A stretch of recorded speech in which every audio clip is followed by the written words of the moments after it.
तो आज हम लोग देखेंगे 2019 का पार्ट 2 में। जैसे कि हम लोग दो पिछले क्लास में देखे थे बिहार दरोगा 2019 में जो हुआ था प्रथम पाली का क्वेश्चन। आज देखेंगे हम लोग 2019 में जो आपका द्वितीय पाली में बिहार दरोगा में पूछा हुआ क्वेश्चन है, उसका सारा क्वेश्चन का हम लोग डिस्कशन करेंगे।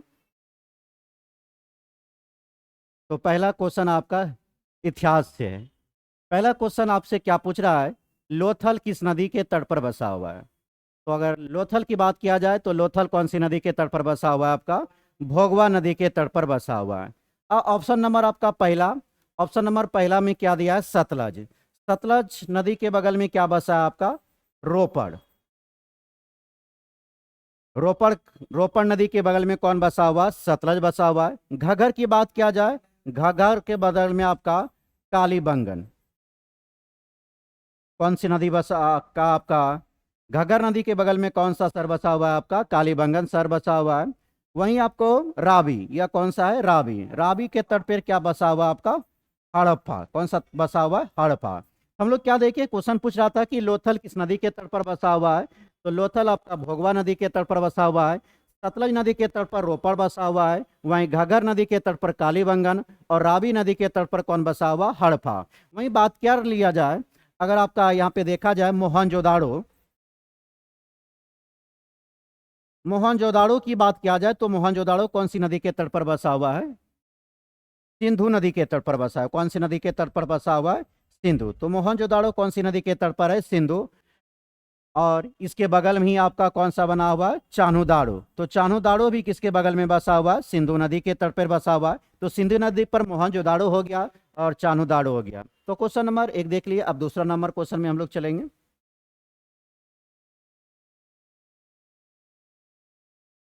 क्वेश्चन नंबर,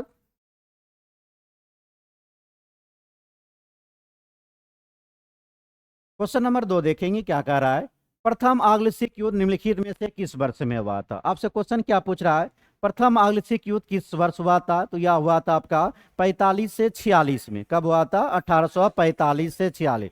हम लोग पिछले डिस्कशन में भी देखे थे, आग्लसिक युद्ध की बात किए थे। तो आग्लसिक युद्ध आपका दो गो होता है। एक हुआ था 1845 से 46 में। कब हुआ था, 1845 से 46। इस समय में अगर पूछा जाए गवर्नर जनरल कौन था, तो लॉर्ड हार्डिंग था। कौन था आपका, लॉर्ड हार्डिंग।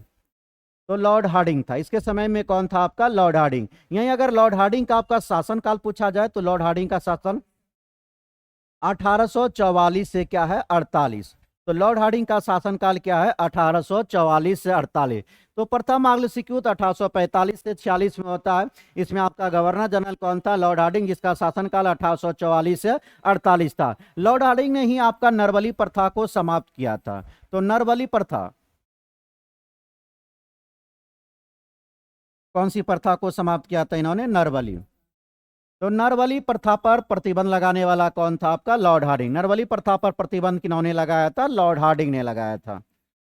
उसके बाद दूसरा चलेंगे। दूसरा आपका, दूसरा आग्लसिक युद्ध कब हुआ था, यह हुआ था 1848 से 49 में। कब हुआ था, 1848 से 49 में। इसमें बात किया जाए तो दूसरे आपका अगर आग्लसिक युद्ध की बात करें तो यह किसके समय में हुआ था, लॉर्ड डलहौजी के समय में हुआ था। किनके समय में हुआ था, लॉर्ड डलहौजी। तो लॉर्ड डलहौजी के समय में हुआ था। लॉर्ड डलहौजी का शासनकाल क्या है, 1848 से 56। डलहौजी का शासनकाल क्या है, 1848 से 56। तो हम लोग देखिए दूसरे आग्लसिक युद्ध 1848 से 49 में चला था। यह आपका शासनकाल किनका चल रहा था, लॉर्ड डलहौजी, जिनका शासनकाल है 1848 से लेकर 56 है। डलहौजी की बात करेंगे तो भारत में रेलवे का जनक किनको कहा जाता है, डलहौजी को। रेलवे का जनक किनको कहा जाता है, डलहौजी को कहा जाता। पहली बार रेल कब चला था, 16 अप्रैल 1853 को। 16 अप्रैल 1853 को चला था। कहां से कहां तक चला था, बंबई से लेकर कहां तक, थाने के बीच। बंबई से लेकर कहां तक चला था, थाने के बीच। कितना किलोमीटर चला, 34 किलोमीटर। कितना किलोमीटर तक चला था, 34 किलोमीटर। तो हम लोग द्वितीय आग्लसिक युद्ध जो देखे, इसमें आपका 3 युद्ध लड़ा गया था। द्वितीय आग्लसिक युद्ध के दौरान में कितना युद्ध लड़ा गया था, 3 युद्ध। एक था आपका रामनगर का युद्ध। कौन सा था, रामनगर का युद्ध। पहला था रामनगर का युद्ध। दूसरा युद्ध पूछा जाए तो कौन था, चिलियावाला। तो चिलियावाला युद्ध भी हुआ था आपका द्वितीय में, उसी में। और तीसरा युद्ध कौन सा था, गुजरात का। कौन सा था, गुजरात का। तो हम लोग द्वितीय आग्लसिक युद्ध देखे। द्वितीय आग्लसिक युद्ध के बीच में आपका 3 युद्ध लड़ा गया था, रामनगर का, चिलियावाला और गुजरात का युद्ध। तो यहाँ पे देखिए अग्रसिक्यूट 1845 से 46 रहा और दूसरा हुआ था 1848 से 49, पहला हुआ था लॉर्ड हार्डिंग के समय में और दूसरा किनके समय में हुआ था, डलहौजी के समय में। डलहौजी का शासनकाल क्या रहा था, 1848 से 56। वहीं आपका लॉर्ड हार्डिंग का था 1844 से 48। चलेंगे नेक्स्ट क्वेश्चन देखेंगे हम लोग, क्वेश्चन नंबर 3। क्वेश्चन नंबर 3 आपसे क्या पूछ रहा है कि निम्नलिखित में से कौन 29 अगस्त 1947 में गठित प्रारूप समिति के सदस्य नहीं थे। तो इसमें आपका भीमराव अंबेडकर या तो उसका अध्यक्ष ही था। प्रारूप समिति का अगर अध्यक्ष पूछा जाए तो कौन था आपका, भीमराव अंबेडकर। तो अध्यक्ष कौन थे प्रारूप समिति के, तो भीमराव अंबेडकर थे। इसमें टोटल कितना सदस्य था, तो आपका 7 सदस्य। प्रारूप समिति में कितना सदस्य थे, 7 सदस्य। तो पहला तो इसका सदस्य अध्यक्ष ही हो गया, दूसरा सैयद मोहम्मद सदातुल्ला, तीसरा आपका अहम मुंशी। चलिए हम लोग देख लेते हैं सबसे पहले। तो आपका पहला इसमें सदस्य आता आपका कृष्णा।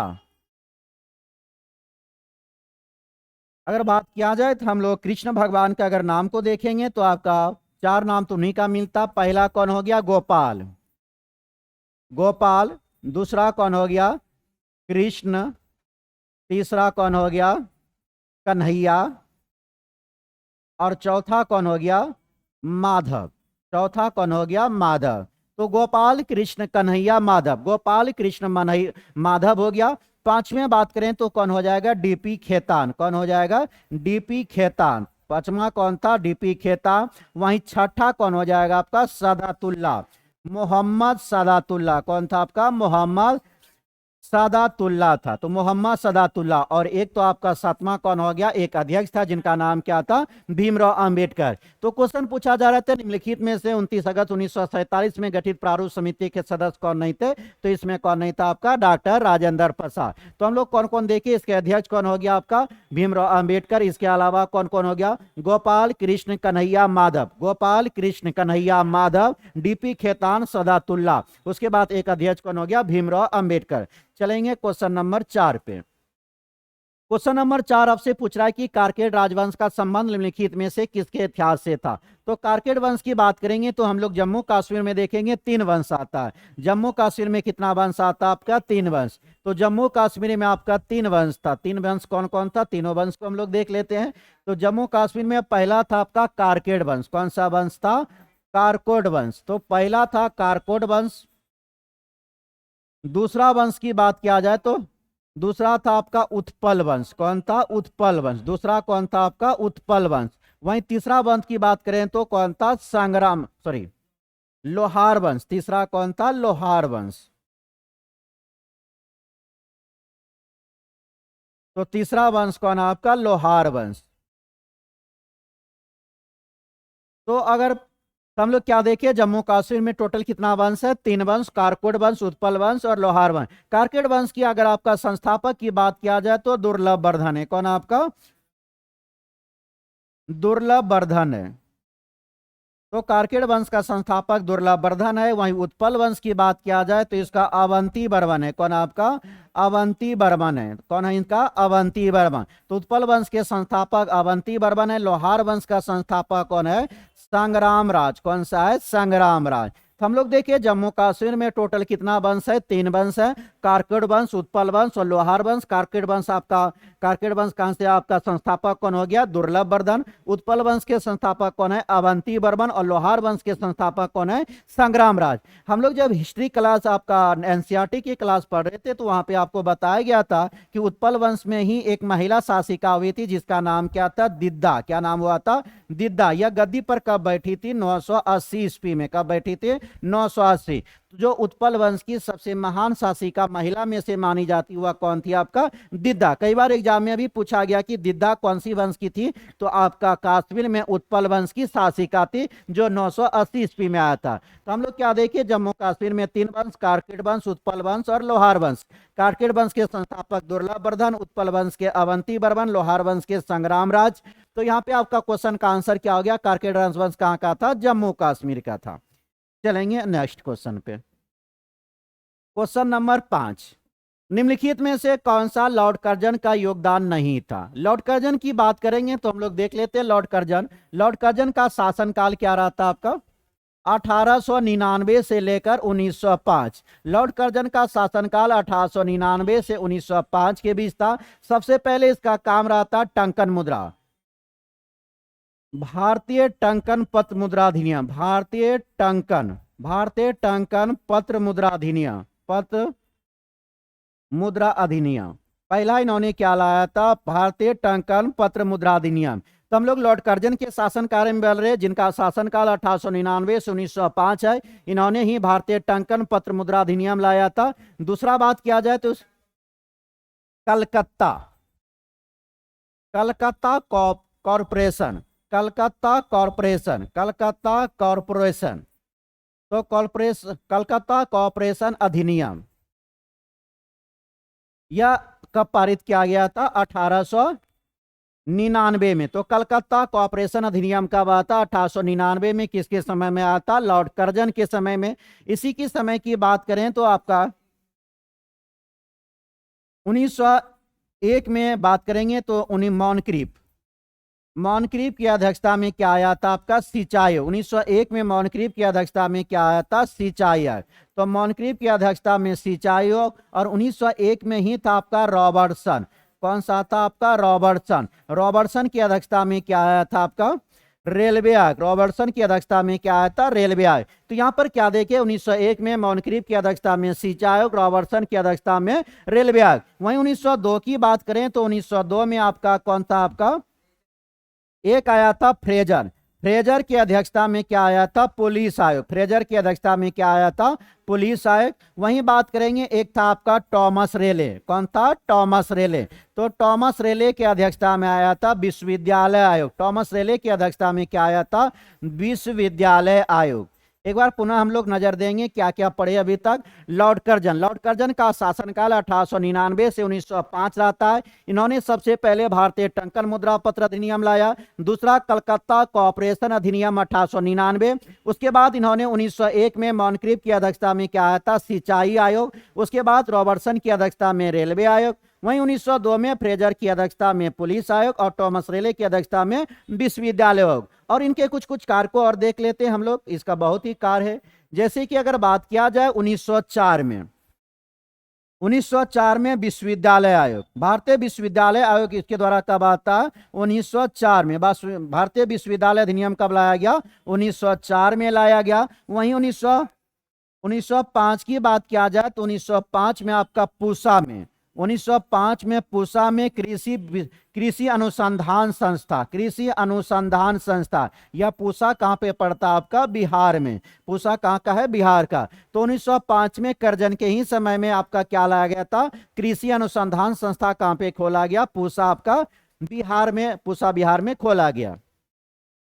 अगर और इनका कार्य देखा जाए तो गुप्तचर विभाग भी किनके समय में आया था? तो आपका लॉर्ड कर्जन। गुप्तचर विभाग की शुरुआत भी किन्होंने किया था? लॉर्ड कर्जन ने ही किया था आपका। और सबसे महत्वपूर्ण में इसका क्या रहा था? बंगाल विभाजन की घोषणा कब किया गया था? 20 जुलाई 1905 को बंगाल विभाजन की घोषणा कर्जन के समय में कब किया गया? 20 जुलाई 1905 को। और लागू कब होता है? 16 अक्टूबर 1905 को। लागू कब हुआ? 16 अक्टूबर 1905। ये तो इस सारा काम किनके समय में होता है? लॉर्ड कर्जन के समय में। अब हम लोग ऑप्शन पे एक बार ध्यान देंगे, निम्नलिखित में से कौन सा लॉर्ड कर्जन का कार्य नहीं था? तो पुलिस सुधार इनके समय में आया था, बंगाल विभाजन हुआ ही है, उसके बाद न्यायिक सुधार, उसके बाद सती प्रथा। यह सती प्रथा, न्यायिक सुधार तो किया गया लेकिन सती प्रथा पर कार्य नहीं किया गया। सती प्रथा पर कार्य किन्होंने किया था? आपका लॉर्ड विलियम बेंटिंग ने। किन्होंने किया था? Lord William Bentinck. चलिए उसको आगे हम लोग देखेंगे।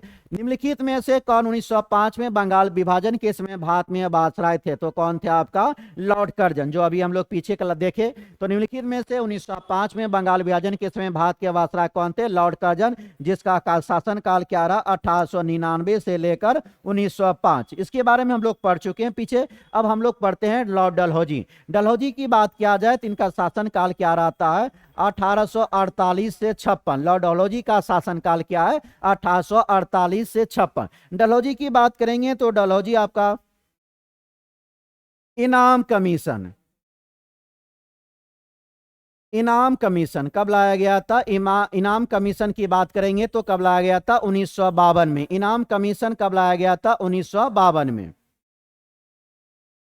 1852, सॉरी 1852। इनाम कमीशन कब आता है? 1852 में।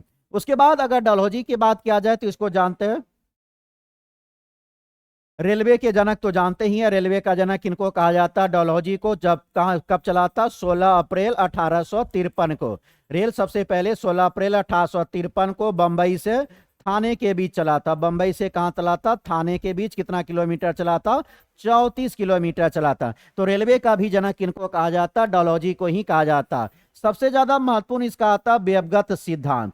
व्यवगत सिद्धांत जिसको डॉक्ट्रिन ऑफ लेंस कहा जाता है। क्या कहा जाता है? डॉक्ट्रिन ऑफ लेंस या हड़प नीति भी कहा जाता। अगर व्यवगत सिद्धांत की बात करें तो सबसे पहले इन्होंने किस राज्य को हड़प लिया था? सातारा को। सातारा को कब हड़प लिया था? 1848। सातारा को 1848। इसके बाद जयपुर और संभलपुर। जयपुर और संभलपुर। जयपुर और संभलपुर को कब हड़प लिया था? 1849। जयपुर और संभलपुर को 1849 में हड़प लिया था। वहीं बात आते हैं झांसी की बात किया जाए तो झांसी को कब? 1853 में। झांसी को इन्होंने कब हड़प लिया था? 1853 में। अवध की बात करें तो अवध को कब हड़प लिया था? 1856 में। वहीं नागपुर की बात करेंगे तो नागपुर को कब हड़प लिया था? 1854 में। कब हड़प लिया था? 1854। तो नागपुर को इन्होंने कब मिला लिया था? 1854 में। एक और आपका आता है सिक्किम को। सिक्किम को इन्होंने कब मिला लिया था? आपका 1850 में। सिक्किम को कब मिला लिया था? 1850 में। एक बार पुनः देख लेंगे क्या क्या देखे। लॉर्ड डलहौजी का शासनकाल 1848 से 56। इनाम कमीशन कब आता है? 1852 में। ग्रीष्मकालीन राजधानी, एक और इसका क्या आता है? ग्रीष्मकालीन राजधानी। तो ग्रीष्मकालीन राजधानी किन्होंने बनाया था? लॉर्ड डलहौजी ने। शिमला को ग्रीष्मकालीन राजधानी बनाने का काम किन्होंने किया? लॉर्ड डलहौजी ने। 1800। तो इनका शासनकाल 1848 से 56। इनाम कमीशन कब आया? 1852 में। रेलवे का जनक भी किनको कहा जाता? लॉर्ड डलहौजी।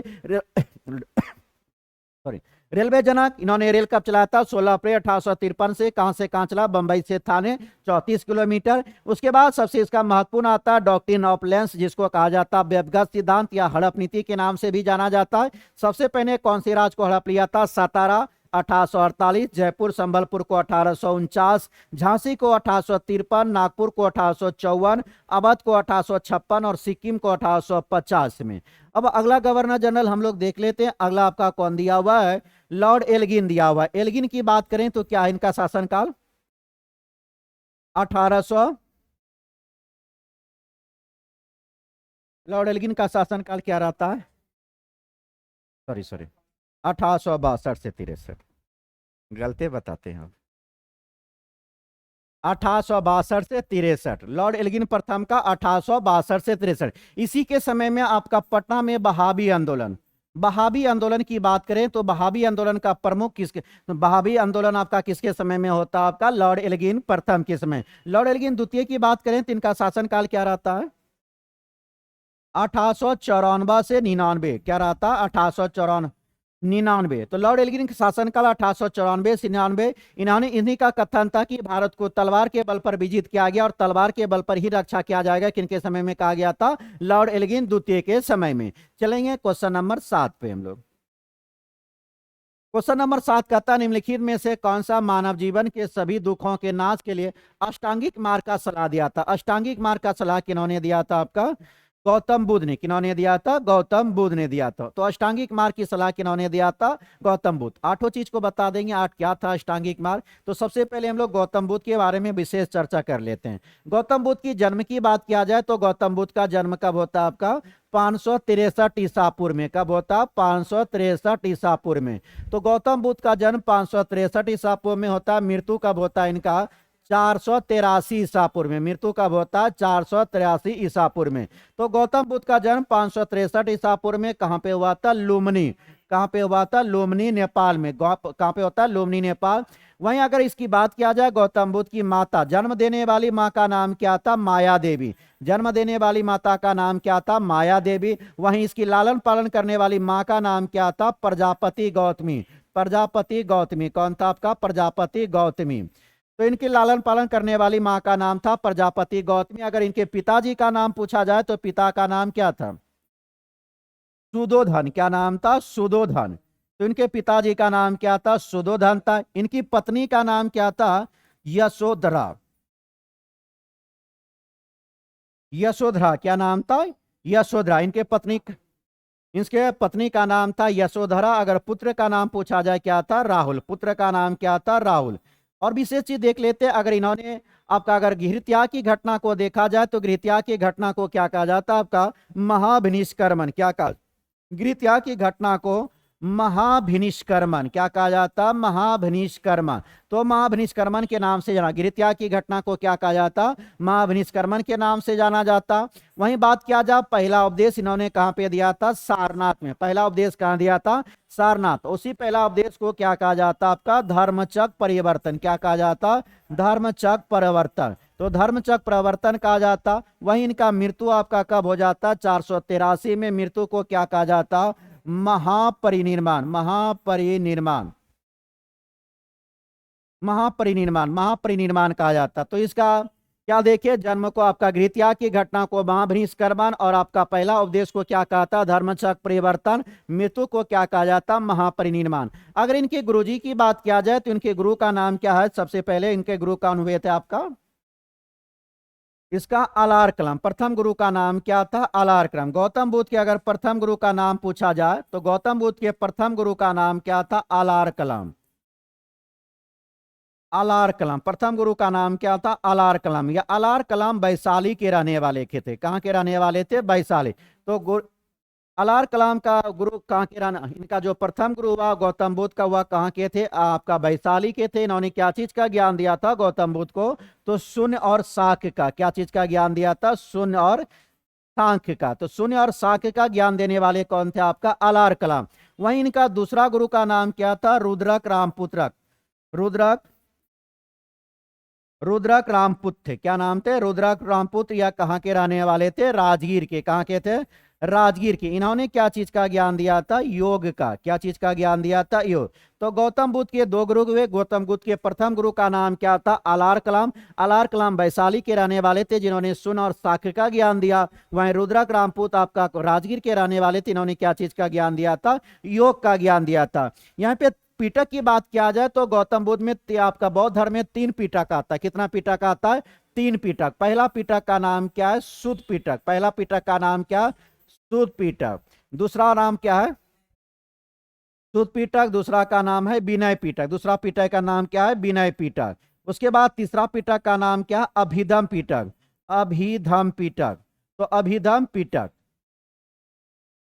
तो कितना पीटक हम लोग देखे? 3 पीटक। बौद्ध धर्म में कितना पीटक है? 3 पीटक। पहला हो गया शुद्ध पीटक, दूसरा हो गया विनय पीटक, और तीसरा कौन हो गया? अभिधम पीटक। शुद्ध पीटक की बात करें तो शुद्ध पीटक के आपका संस्थापक कौन थे? आनंद थे। कौन थे? आपका आनंद। वहीं आपका विनय पीटक की बात करें तो विनय पीटक कौन था? उपाली। विनय पीटक का रचना किन्होंने किया था? उपाली ने किया था। और अभिधम पीटक की रचना मोगलीपुत्र तीस ने किया था। किन्होंने किया था? मोगलीपुत्र तीस ने। किन्होंने किया था? मोगलीपुत्र तीस ने किया था। तो हम लोग क्या देखे अभी? बौद्ध धर्म में कितना पीटक है? 3 पीटक है। शुद्ध पीटक, विनय पीटक और अभिधम पीटक। शुद्ध पीटक की रचना किन्होंने किया था? आनंद ने किया था। विनय पीटक की रचना किन्होंने किया है? उपाली ने किया है। वहीं अभिधम पीटक की रचना किन्होंने किया? मोगलीपुत्र तीस ने किया है। चलेंगे विशेष और देखेंगे हम लोग। इसका अष्टांगिक मार्ग की अगर चर्चा हो रहा है तो चलिए 8 नाम हम लोग देख लेते हैं। क्वेश्चन में आपका उल्लेख किया है तो इसका सबसे पहले देखेंगे आंसर क्या हुआ। तो आपका बुद्ध, बौद्ध, गौतम बुद्ध। निम्नलिखित में से कौन सा मानव जीवन के सभी दुखों के नाश के लिए आपका अष्टांगिक मार्ग की सलाह देता? गौतम बुद्ध। चलिए 8 मार्ग को हम लोग देख लेंगे। पहला था सम्यक दृष्टि। सम्यक सब में लगा हुआ, एक में लिख देते हैं, बाकी चलिए सब में लिख देते हैं। सम्यक दृष्टि। पहला क्या हुआ? सम्यक दृष्टि। दूसरा क्या था आपका? सम्यक संकल्प। तीसरा कौन हो गया? सम्यक वाणी। चौथा हो जाएगा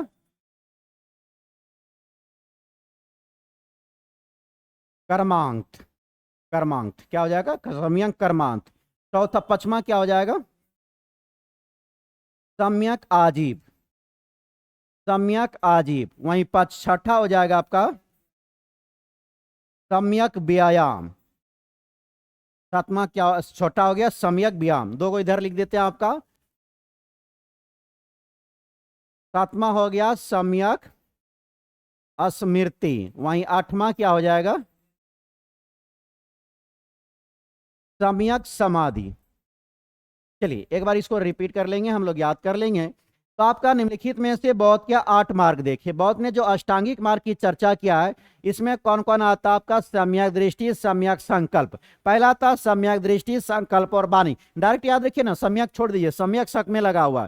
तो दृष्टि, संकल्प, वाणी। दृष्टि, सम्यक, वाणी, कर्मांत, साजीवन और व्यायाम। कर्मांत, आजीव और क्या हो गया, व्यायाम। उसके बाद आता है स्मृति और समाधि। स्मृति और समाधि एक बार पुनः बताएंगे, एक बार साथ में बोलेंगे, क्या क्या बोले हम लोग। सम्यक दृष्टि, सम्यक संकल्प, सम्यक वाणी, या क्या है आपका सम्यक वाणी है। उसके बाद सम्यक कर्मांत, सम्यक आजीव, सम्यक व्यायाम, सम्यक स्मृति और सम्यक क्या हो गया, समाधि। चलेंगे क्वेश्चन नंबर 8 पे। क्वेश्चन नंबर 8 आपसे क्या पूछ रहा है कि 1931 में इंडियन नेशनल कांग्रेस का अधिवेशन कहां आयोजित किया गया था। तो 1931 का अधिवेशन कहां पे हुआ था, कराची में हुआ था। 1931 के अधिवेशन की अध्यक्षता कौन कर रहा था आपका, सरदार वल्लभ भाई पटेल। कौन कर रहे थे, सरदार वल्लभ भाई पटेल कर रहे थे।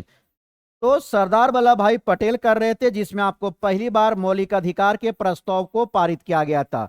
तो मौलिक अधिकार के प्रस्ताव को पारित कौन सा अधिवेशन में किया जाता है, तो आपका कराची अधिवेशन। कराची अधिवेशन कब होता है आपका, 1931। तो 1931 के कराची अधिवेशन की अध्यक्षता सरदार वल्लभ भाई पटेल कर रहे थे, जिसमें आपका मौलिक अधिकार के प्रस्ताव को पारित किया गया था। पटना की बात करेंगे तो पटना में कब हुआ था, 1912 में। पटना के बांकीपुर में कब होता, 1912 में हुआ था, जिसकी अध्यक्षता कौन कर रहे थे, आर एन माधुलेकर। कौन कर रहे थे, आर एन माधुलेकर। तो पटना अधिवेशन की अध्यक्षता 1912 में कौन कर रहे थे, आर एन माधुलेकर कर रहे थे। वहीं लाहौर की बात किया जाए तो लाहौर अधिवेशन कब हुआ था, 1929। लाहौर अधिवेशन 1929 में होता, जिसकी अध्यक्षता कौन करता, पंडित जवाहरलाल नेहरू। कौन करता, पंडित जवाहरलाल नेहरू। कौन करता, पंडित नेहरू, पंडित जवाहरलाल नेहरू करता। जो क्या आपका क्या हुआ था, इसमें पूर्ण स्वराज, पूर्ण स्वराज का मांग किया गया था। अब बात आता पूर्ण स्वराज, तो इसके पहले हम लोग दो बातें और जान लेते हैं, कई बार से आपको बार बार रिपीट करते हैं ताकि आपको एग्जाम में सहूलियत हो। सबसे पहला हम लोग देखे थे स्वराज। अगर स्वराज की बात किया जाए तो स्वराज शब्द का प्रयोग पहली बार किन्होंने किया था, स्वामी दयानंद सरस्वती ने। किन्होंने किया था, स्वामी दयानंद सरस्वती ने। तो स्वामी दयानंद सरस्वती ने किया था। वही बात आता है, अगर पहली बार पूछा जाए कि पहली बार स्वराज का मांग कौन सा अधिवेशन में किया गया था, तो 1906 के कलकत्ता अधिवेशन में। कौन सा अधिवेशन में किया गया था, 1906 के कलकत्ता अधिवेशन, जिसकी अध्यक्षता कौन कर रहे थे, दादा भाई नौरोजी। कौन कर रहे थे, दादा भाई नौरोजी कर रहे थे। तो हम लोग क्या क्या देखे, स्वराज शब्द। स्वराज शब्द का प्रयोग पहली बार दयानंद सरस्वती ने किया था। पहली बार स्वराज शब्द का मांग, आपका स्वराज का मांग कौन सा अधिवेशन में किया गया, 1906 के कलकत्ता अधिवेशन में किया गया, जिसकी अध्यक्षता कौन कर रहे थे, दादा भाई नौरोजी कर रहे थे। वहीं यहाँ पे आपका क्या आता, 1929 के लाहौर अधिवेशन, जिसकी अध्यक्षता जवाहरलाल नेहरू कर रहे थे, जिसमें पूर्ण स्वराज की मांग किया गया था। अब बात करेंगे दिल्ली अधिवेशन, तो दिल्ली अधिवेशन 1923 में हुआ था। दिल्ली अधिवेशन कब होता है, 1927 में। जो सबसे युवा अध्यक्ष इसमें कौन थे आपका, अबुल कलाम आजाद। कौन थे आपका, अबुल कलाम आजाद। तो अबुल कलाम आजाद। हम लोग क्या देखे, दिल्ली अधिवेशन। दिल्ली अधिवेशन 1927 में होती, जिसकी अध्यक्षता कौन कर रहे थे, अबुल कलाम आजाद। अब चलेंगे नेक्स्ट क्वेश्चन में देखेंगे। तो कांग्रेस के सभी अधिवेशनों में सबसे युवा अध्यक्ष कौन था आपका, अबुल कलाम आजाद, जिन्होंने 1927 के दिल्ली अधिवेशन की अध्यक्षता किया था। क्वेश्चन नंबर 9 पे चलेंगे हम लोग। नौकरा हिंद स्वराज के लेखक निम्नलिखित में से कौन थे, तो कौन थे आपका, महात्मा गांधी। हिंद स्वराज के लेखक कौन थे, महात्मा गांधी। अगर महात्मा गांधी की पुस्तक की बात किया जाए तो इनके कई पुस्तक आता, जिसमें पहला आता आपका यंग इंडिया। यंग इंडिया के भी लेखक कौन थे आपका, महात्मा गांधी। यंग इंडिया के लेखक कौन थे, महात्मा गांधी। दूसरा पुस्तक कहा जाए तो कौन, हरिजन। हरिजन भी किनका आपका, महात्मा गांधी। उसके बाद तीसरा यंग इंडिया, हरिजन। उसके बाद तीसरा एक्सपेरिमेंट विद ट्रूथ। एक्सपेरिमेंट, एक सेकेंड।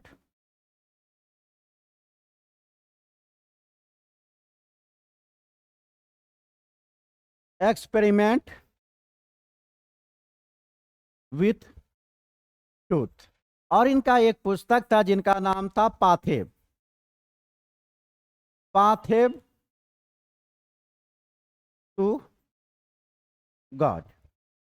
इस सारा पुस्तक किनका है? महात्मा गांधी। कौन कौन देखे? Young India, Harijan, experiment with truth, pathway to God, किनका? आपका महात्मा गांधी। एक बार पुनः देखेंगे, हिंद स्वराज किनका हुआ? महात्मा गांधी। हिंद स्वराज के लेखक कौन थे? महात्मा गांधी। इनके अलावा और कौन पुस्तक है? यंग इंडिया, हरिजन, नवजीवन, नवजीवन भी इनका। पचमा कौन हो गया? नवजीवन।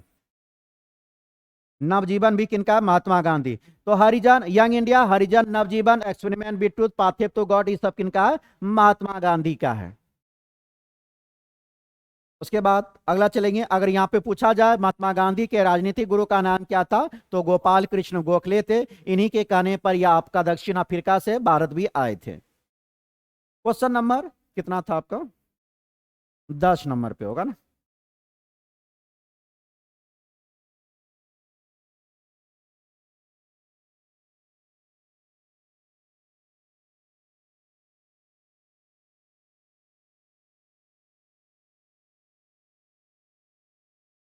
क्वेश्चन नंबर 10 देखेंगे।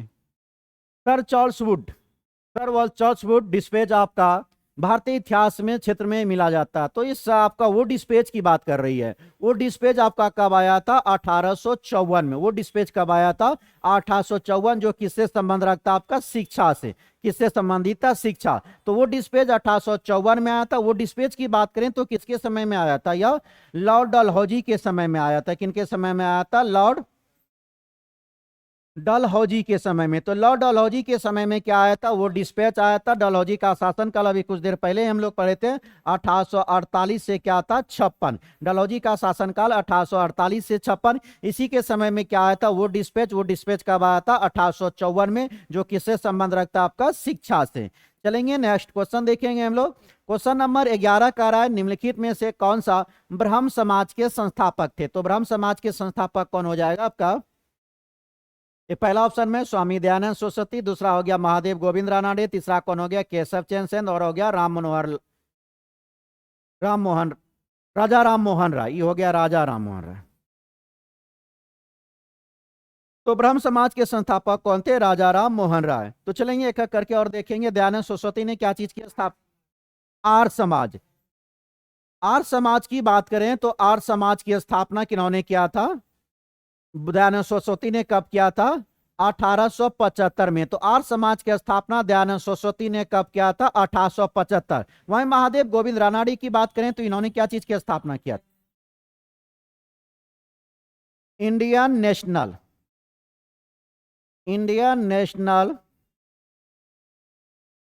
Social conference. Indian national social conference की स्थापना इन्होंने कब किया था? 1866 था क्या? सॉरी 1887 हो जाएगा। क्या हो जाएगा? 1887। तो महादेव गोविंद राणा ने इंडियन नेशनल सोशल कॉन्फ्रेंस की स्थापना कब किया था? 1887। केशव चंद्र ने क्या चीज की स्थापना किया था? प्रार्थना समाज। प्रार्थना समाज की स्थापना कब हुआ था? 1867 में। प्रार्थना समाज की स्थापना कब हुआ था? 1867। तो एक बार पुनः देखें, स्वामी दयानंद सरस्वती ने क्या चीज की स्थापना किया था? आर्य समाज। आर्य समाज की स्थापना कब हुआ? 1875 में। महादेव गोविंद रानडे ने इंडियन नेशनल सोशल कॉन्फ्रेंस की स्थापना कब किया था? 1887 में। केशव चंद्र ने प्रार्थना समाज की स्थापना कब किया था? 1867 में। और राजा राम मोहन राय ने क्या चीज की स्थापना किया था? ब्रह्म समाज की स्थापना किया था। कब किया था? अगर राजा राम मोहन राय की बात किया जाए तो इन्होंने और क्या चीज की स्थापना किया था? आत्मीय सभा। आत्मीय सभा की स्थापना इन्होंने 1815 में। आत्मीय सभा की स्थापना 1815 में। और क्या किया था इन्होंने? वेदांत कॉलेज। वेदांत कॉलेज की स्थापना कब किया था इन्होंने? 1825 में। कब किया था? 1825। और एक चीज, क्या चीज की स्थापना?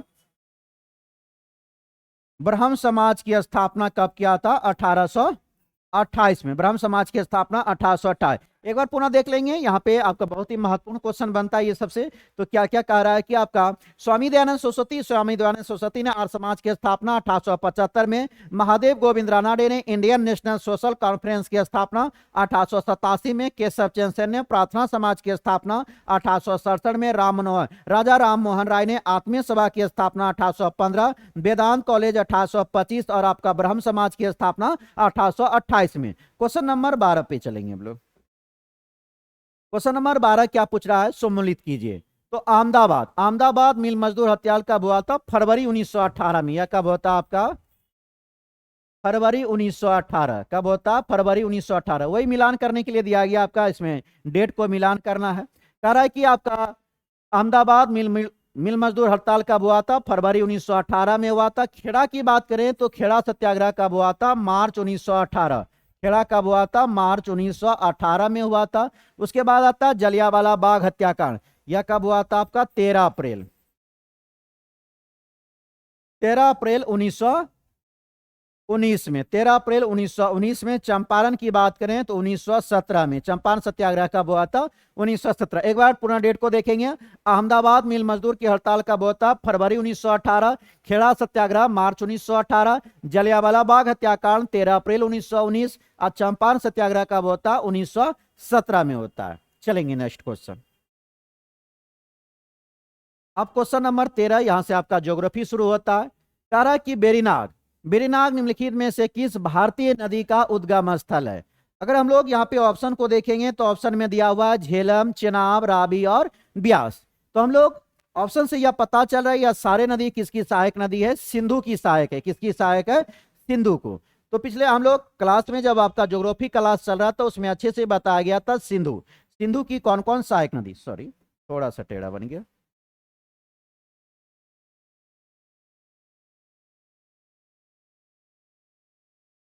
चलेंगे तो देखेंगे सिंधु नदी का उद्गम कहां से होता? मानसरोवर से। कहां जगह से होता? मानसरोवर से होता है।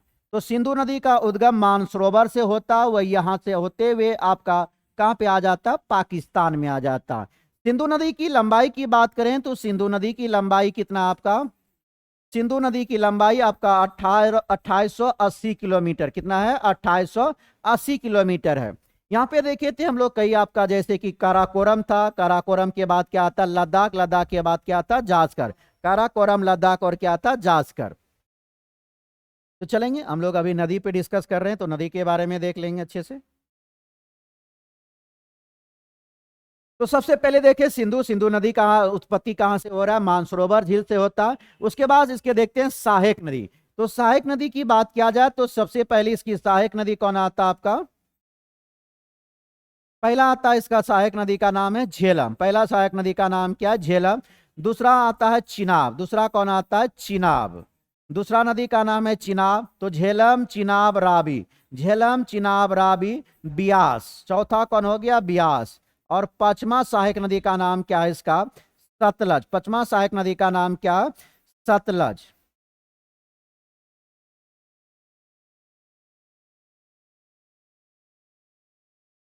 चलेंगे तो क्या देखें? सिंधु नदी की लंबाई 2880 किलोमीटर है। इसके 5 सहायक नदी है, झेलम, चिनाब, रावी, ब्यास और सतलज। सिंधु का उत्पत्ति कहां से होता है? मानसरोवर झील से होती है। अगर बात किया जाए सतलज नदी का भी उद्गम कहां से होता है? मानसरोवर झील से।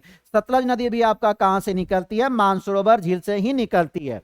उसके बाद हम लोग इसमें देखे थे चिनाब। अगर झेलम की बात किया जाए तो झेलम नदी कहां से निकलता? आपका जम्मू कश्मीर से। एकमात्र नदी सिंधु की सहायक नदी जो झेलम है वह झेलम कहां से आता? आपका जम्मू कश्मीर के कौन सा था? बेरीनाग झील से। कौन था आपका? बेरीनाग। बेरीनाग के शेषनाग झील से आता है। बेरीनाग के कौन सा झील से आता है? शेषनाग झील से। वहीं चेनाब नदी की बात किया जाए तो चेनाब नदी आपका कहां से? बारालाचा दर्रा से। चेनाब नदी कहां से निकलता है? बारालाचा। तो बारालाचा दर्रा कहां पे पड़ता आपका? यह हिमाचल प्रदेश में, अरुणाचल प्रदेश में, सॉरी हिमाचल प्रदेश, ठीक ठीक, हिमाचल प्रदेश। बारालाचा दर्रा कहां हो गया? हिमाचल प्रदेश। उसके बाद बात किया जाए रावी नदी कहां से निकलती है आपका? रावी और ब्यास की बात करें तो यह दोनों रोहतांग दर्रा से निकलती है। कहां से निकलती है? रोहतांग दर्रा। रोहतांग दर्रा आपका कहां पे पड़ता है? हिमाचल प्रदेश। रोहतांग दर्रा कहाँ का? हिमाचल प्रदेश। तो हम लोग क्या क्या देखें, सिंधु की सहायक नदी कौन कौन है? झेलम, चिनाब, रावी, ब्यास, सतलज। झेलम नदी आपका एकमात्र नदी है जो कि जम्मू कश्मीर के बेरीनाग झील के पास शेषनाग झील से आता है। वहीं चिनाब नदी का उद्गम कहां से होता है? बारालाचा दर्रा से होता है। रावी और ब्यास कहां से निकलता है? रोहतांग दर्रा से। और सतलज नदी कहां से निकलती है? मानसरोवर झील से निकलती है। तो क्वेश्चन आपसे पूछा कि बेरीनाग, बेरीनाग से निकलने वाला आपका कौन सा था? तो झेलम नदी। बेरीनाग से निकलने वाला नदी का नाम क्या था? झेलम नदी। तो अगर इन पांचों नदी की बात किया जाए तो इसमें आपको बताए थे सिंधु जल समझौता। सिंधु जल समझौता जब हुआ था तो ऊपर में तीन नदी, सिंधु, सिंधु, झेलम और चिनाब। सिंधु और झेलम चिनाब का 80% जल का उपयोग कौन करता है? पाकिस्तान। सिंधु, झेलम, चिनाब का 80% जल का उपयोग कौन करता है? पाकिस्तान। और 20% का जल का उपयोग कौन करता है? आपका भारत करता है। वहीं बात किया जाए तीन नदी नीचे वाली जिसमें आपका आ गया रावी, ब्यास और सतलज, इन तीनों का 80% जल का उपयोग कौन करता है? आपका भारत करता है। 20% जल का उपयोग कौन करता है? आपका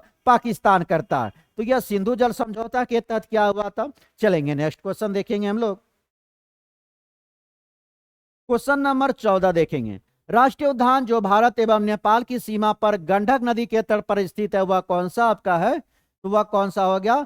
पहला है great Himalaya national park. Great Himalaya national park कहां पे पाया जाता है जी? यह हिमाचल प्रदेश में। कहां पे है? हिमाचल प्रदेश। और हेमिस की बात करें तो दूसरा ऑप्शन में हेमिस है, यह कहां पे पाया जाता है? लद्दाख में। कहां पे पाया जाता? लद्दाख में। तो हेमिस नेशनल पार्क कहां पे? लद्दाख में है। और वाल्मीकि नगर, वाल्मीकि नगर आपका पश्चिमी चंपारण में पाया जाता है। कहां पे पाया जाता? पश्चिमी चंपारण में पाया जाता। वाल्मीकि नगर कहां का है? पश्चिमी चंपारण का है। वहीं बात करें नंदा देवी, नंदा देवी कहां पे पाया जाता? उत्तराखंड। उत्तराखंड के चमोली जिला में। उत्तराखंड के कौन सा जिला में? चमोली जिला में। क्या क्या देखें यहाँ पे? Great Himalaya national park. Great Himalaya national park कहाँ पे पाया जाता है? हिमाचल प्रदेश में। हेमिस नेशनल पार्क आपका लद्दाख में पाया जाता है। वाल्मीकि नेशनल पार्क आपका पश्चिमी चंपारण में। नंदा देवी नेशनल पार्क उत्तराखंड के चमोली जिला में पाया जाता है। यहाँ क्वेश्चन पूछा था कि राष्ट्रीय उद्यान जो भारत एवं नेपाल की सीमा पर गंडक नदी के तट पर स्थित है वह कौन सा आपका? वाल्मीकि नगर नेशनल पार्क है। कौन सा आपका? वाल्मीकि नेशनल पार्क है। चलेंगे नेक्स्ट क्वेश्चन, क्वेश्चन नंबर 15 पे। क्वेश्चन नंबर आपसे 15 पूछ रहा है कि आपका सियाचिन हिमनद स्थित है। सियाचिन हिमनद आपका कहां पे है? तो आपका पहला क्या है? काराकोरम। हम लोग पढ़े थे काराकोरम, लद्दाख और क्या था? जास्कर। तो सियाचिन का आपका ग्लेशियर कहां पे पाया जाता? काराकोरम में। कहां पे पाया जाता? काराकोरम। तो सियाचिन ग्लेशियर कहां पे है? काराकोरम में। क्वेश्चन नंबर 16 देखेंगे। 16 में क्या कह रहा है आपका? ब्लू माउंटेन पर्वत। ब्लू माउंटेन पर्वत आपका मिजोरम में पाया जाता है। मिजोरम में मिजो की भी पहाड़ी पाई जाती। मिजो की पहाड़ी कहाँ पे पाई जाती? मिजोरम में पाई जाती। ब्लू माउंटेन पर्वत भी कहाँ पे पाया जाता? मिजोरम में। मणिपुर में मणिपुर की पहाड़ी पाई जाती। मणिपुर में कौन सी पहाड़ी पाया जाता? मणिपुर की पहाड़ियां पाई जाती है। चलेंगे क्वेश्चन नंबर 17 पे। क्वेश्चन नंबर 17 कह रहा है कि हिम्पकॉम्प किस ग्रह का चंद्रमा है? तो यह किसी का? आपका नेपच्यून का है। किसका? नेपच्यून। हिप्पोकैम्प किस ग्रह का चंद्रमा है? तो आपका यह नेपच्यून का। अगर यहां आपको सबसे पूछा जाए सबसे ज्यादा उपग्रह की संख्या किसके पास है? तो शनि के पास। कौन से ग्रह के पास सबसे ज्यादा उपग्रह है? शनि के। अगर सबसे बड़ा आपका ग्रह पूछा जाए तो कौन सा? आपका यूरेनस, अर्थात नहीं, यूरेनस तो दूसरा हो गया। सबसे बड़ा आपका ग्रह कौन सा है? बृहस्पति। सबसे बड़ा ग्रह कौन सा है? बृहस्पति। उसके बाद हम लोग क्या क्या देखें? सबसे ज्यादा उपग्रह संख्या किसके पास है? शनि के पास है। दूसरा स्थान किनका आता? आपका आता है बृहस्पति का। किसका आता? बृहस्पति का। चलेंगे नेक्स्ट क्वेश्चन देखेंगे, क्वेश्चन नंबर 18।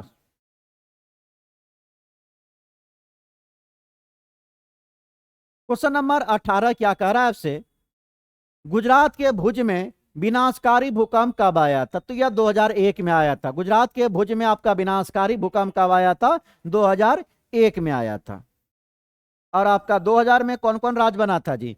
उत्तराखंड, झारखंड, ये सब कब बना था? 2000।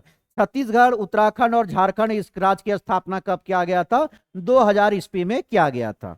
और वहीं राष्ट्रीय ध्वज फहराने का अनुमति कब दिया जाता है? 2002 में, निजी संस्थान में। क्वेश्चन नंबर 19 आता है।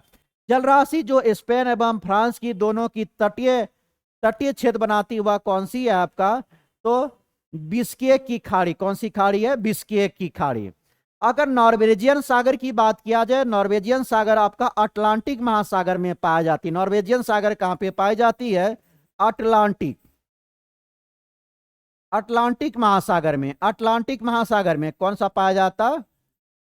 नॉर्वेजियन। हम लोग पढ़े थे अगर सागर की बात किया जाए तो सबसे बड़ा आपका कितना सागर महासागर पाया जाता? 5 महासागर पाया जाता, जिसका ट्रिक हम लोग क्या देखे थे? पैसा। क्या देखे थे? पैसा। जिसमें आपका पी से क्या था? प्रशांत महासागर। तो सबसे बड़ा सागर का नाम क्या था? प्रशांत महासागर। उसके बाद दूसरा कौन था? अटलांटिक महासागर। दूसरा कौन था? अटलांटिक। उसके बाद तीसरा कौन आता? हिंद महासागर। तीसरा कौन था? हिंद महासागर। और एस से क्या हो जाएगा? दक्षिणी महासागर। और ए से क्या हो जाएगा? अंटार्कटिक। अंटार्कटिक कौन सा हो जाएगा? अंटार्कटिक महासागर। तो आपका टोटल महासागर की संख्या कितनी है? 5 है, जिसका ट्रिक क्या है? पैसा। सबसे पहला सबसे बड़ा आपका महासागर की बात करें तो सबसे बड़ा महासागर प्रशांत महासागर, दूसरा सबसे बड़ा महासागर अटलांटिक महासागर, तीसरा महासागर हिंद महासागर, चौथा बड़ा महासागर का नाम दक्षिण महासागर, पांचवा बड़ा महासागर का नाम क्या है? अंटार्कटिक महासागर है। चलेंगे क्वेश्चन नंबर 20 पे। क्वेश्चन नंबर 20 पूछता है कि हीराकुंड बांध किस नदी पर आपका अवस्थित है? तो हीराकांड कौन सी नदी पर आता? महानदी। महानदी कहां पे पड़ता है? उड़ीसा में। कहां पे पड़ता है? उड़ीसा। तो आपका हीराकुंड बांध कहां पे आपका? महानदी है। महानदी उड़ीसा में पाया जाता। अगर महानदी की बात किया जाए तो महानदी का उद्गम कहां से होता है जी? यह सिहिबा से। कहां से होता है? सिहिबा, छत्तीसगढ़ से। सिहिबा क्षेत्र कहां पे पड़ता है? छत्तीसगढ़ में।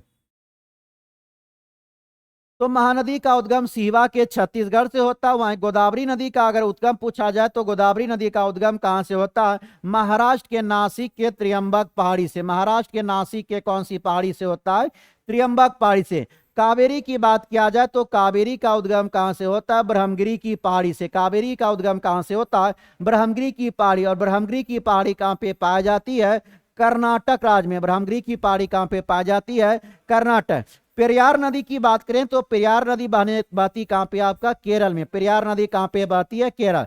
पेरियार के अलावा कौन देखे थे आपका? भरत पूजा। कौन होता? भरत पूजा। भरत पूजा। और कौन था आपका? पंबा। कौन सा था? भरत पूजा और पंबा। तो भरत पूजा, पेरियार, भरत पूजा और पंबा, यह तीनों नदियां कहां पे बहती है? केरल राज्य में बहती है। एक हीराकुंड बांध अगर बात किया जाए तो यह सबसे लंबा बांध है। कितना इसका लंबाई हो जाएगा? 4800 मीटर। कितना मीटर है? 4800 मीटर। एक बार पुनः देख लेंगे। हीराकुंड बांध जिस नदी पर अवस्थित है उस नदी का नाम क्या है? महानदी है। महानदी कहां पे पड़ता है आपका? उड़ीसा में। महानदी का उद्गम आपका सिहबा, छत्तीसगढ़ से होता है। वहीं दूसरी नदी आपका दिया है गोदावरी नदी। गोदावरी नदी कहां से निकलती है? महाराष्ट्र के।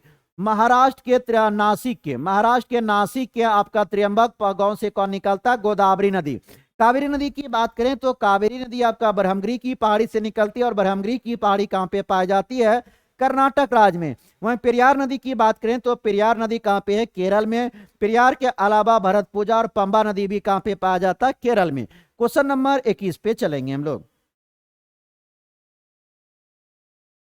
खमसिन। खमसिन निम्नलिखित में से किस देश की स्थानीय पवन है?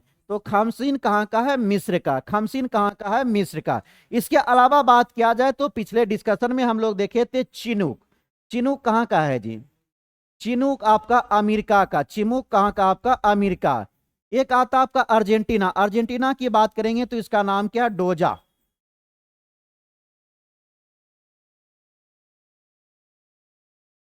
अर्जेंटीना की हवा का नाम क्या आपका? डोजा। डोजा ही कहाँ पे चलती है आपका? अर्जेंटीना में। तो चिनूक कहाँ का हो गया आपका? अमेरिका का हो गया। एक हम लोग पढ़े थे मिरिस्टल। मिरिस्टल हवाएं कहाँ पे चलती है? स्पेन फ्रांस की सीमा पे देखे थे। एक हम लोग पढ़े थे हरमट्टन। अगर हरमट्टन की बात किया जाए तो हरमट्टन कहाँ पे चलता था? गिनी के तट पे। हरमट्टन हवाएं कहाँ पे चलती थी? गिनी के तट पे। तो क्या क्या देखे? चिनूक हवा कहाँ का हो गया? अमेरिका का हो गया। हरमट्टन कहाँ पे चलता है? गिनी के तट पे चलता। अर्जेंटीना में कौन सा? डोजा। क्वेश्चन नंबर 22 पे चलेंगे हम लोग। क्वेश्चन 22 आपसे क्या पूछ रहा है कि तारों का टिमटिमाना तारों की रोशनी के वायुमंडल के कारण से होता है। किसके कारण होता है? अपवर्तन। पहला शिफ्ट में भी क्वेश्चन यहां से पूछा गया था अपवर्तन के बारे में। तो तारों का टिमटिमाना किसके कारण होता? अपवर्तन के कारण। अगर पानी में रखा हुआ सीधा छत टेढ़ा दिखाई देता, वो भी किसके कारण? अपवर्तन के कारण। पानी में गिरा हुआ सिक्का अपने वास्तविक गहराई से ऊपर उठा हुआ प्रतीत होता, अपवर्तन के कारण। वहीं अगर बात किया जाए तो तारों का टिमटिमाना भी किसका कारण हो गया? अपवर्तन के कारण। उसके बाद अगर बात किया जाए परिकिरण के बारे में, आप लोग को अच्छे से बताए थे। चंद्रमा पृथ्वी आपका अंतरिक्ष से देखा जाए तो यह कैसा दिखाई देता? नीला दिखाई देता। और किसके कारण होता? परिकिरण के कारण होता है। परावर्तन के बारे में बताए थे कि अगर किसी भी सतह से अगर कोई प्रकाश जाके टकराने के बाद वहां से वह रिटर्न हो जाता तो उसी को क्या कहा जाता? आपका परावर्तन। क्या कहा जाता? परावर्तन। क्वेश्चन नंबर 23 पे चलेंगे। तो हिसाब से पूछ रहा है कि ओलिव रिडेल सागरीय कछुआ, ये आपका उड़ीसा में भी पाया जाता है जी। तो ओलिव रिडेल सागरीय कछुआ को के नाम से भी जाना जाता है। यह कौन सा हो जाएगा आपका? पहला में पैसिफिक रिडेल सागरीय कछुआ, ऑप्शन नंबर ए हो गया। तो ओलिव रिडेल सागरीय कछुआ कोके के नाम से भी जाना जाता है, या पैसिफिक रिडेल सागरीय कछुआ है। चलेंगे आगे नंबर क्वेश्चन नंबर 24 पे। क्वेश्चन नंबर 24 आपसे पूछ रहा है कि जयप्रकाश पुल, या तो जयप्रकाश पुल आपका बिहार में कहाँ का हो गया है जी? गंगा नदी पर। कौन सी नदी पर है? गंगा नदी। तो जयप्रकाश पुल जेपिल सेतु कहाँ पे पड़ता है? गंगा नदी में पड़ता है। अगला क्वेश्चन देखेंगे, क्वेश्चन नंबर 25 क्या कह रहा है? निम्नलिखित में से कौन सी पर्वत श्रृंखला नेपाल से संबंधित नहीं है? तो कौन सा हो जाएगा? अराकनोमा। जब हम लोग हिमालय पर्वत के बारे में विशेष रूप से चर्चा कर रहे थे तो आपको बताया गया था कि हिमालय की कुल लंबाई कितनी थी? 2500 किलोमीटर। हिमालय आपका कहां से कहां तक विस्तृत था? आपका नंगा पर्वत से लेकर नमचा बर्मा। वही जब हिमालय जाकर पाकिस्तान में मुड़ गया था तो उसको वहां पे क्या कहा जाता था? सुलेमान पर्वत के नाम से जाना जाता था। हिमालय को पाकिस्तान में क्या कहा जाता? सुलेमान पर्वत कहा जाता। वही हिमालय जब आपका म्यांमार के पास आ जाता तो उसी को क्या कहा गया था? अराकनोमा पहाड़ी के नाम से जाना गया था। तो अराकनोमा श्रृंखला होगी कहां पे? म्यांमार में। तो यहाँ पे आपका भिन्न कौन हो जाएगा? अराकनोमा पहाड़ी।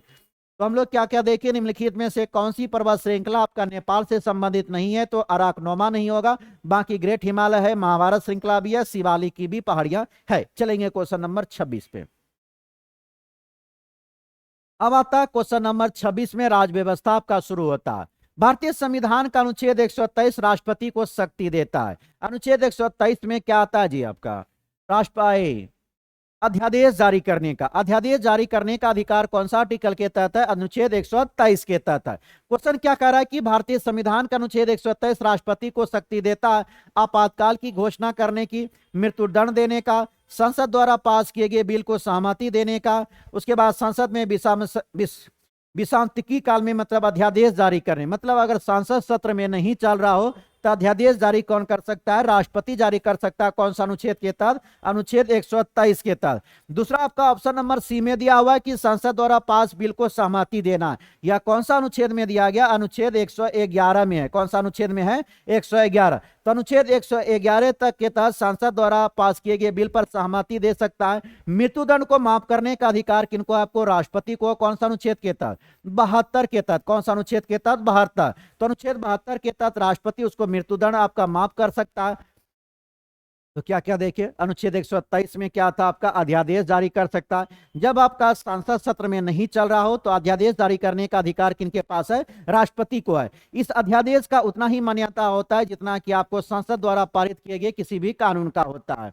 उसके बाद ऑप्शन में था कि संसद द्वारा पारित बिल पर सहमति देता है राष्ट्रपति। कौन सा अनुच्छेद के तहत? 111 के तहत। मृत्युदंड को माफ कर सकता है। अनुच्छेद कौन से के तहत? 72 के तहत। अगर राष्ट्रपति की बात किया जाए तो राष्ट्रपति पद कहां से लिया गया है? अमेरिका से लिया गया। राष्ट्रपति पद कहां से लिया गया? अमेरिका से लिया गया है। राष्ट्रपति का उल्लेख कौन सा अनुच्छेद में है? 52 में। भारत में एक राष्ट्रपति होगा। कौन सा आर्टिकल का था? अनुच्छेद 52 का था। क्वेश्चन नंबर 27 पे चलेंगे हम लोग। क्वेश्चन 27 क्या कह रहा है? भारतीय संविधान की उद्देशिका में न्याय शब्द निम्नलिखित में से किस पर उल्लेख नहीं है? तो बात करेंगे सामाजिक, कानून, राजनीतिक और आर्थिक। अगर प्रस्तावना की बात हो रही, उद्देशिका का मतलब क्या हो गया? प्रस्तावना।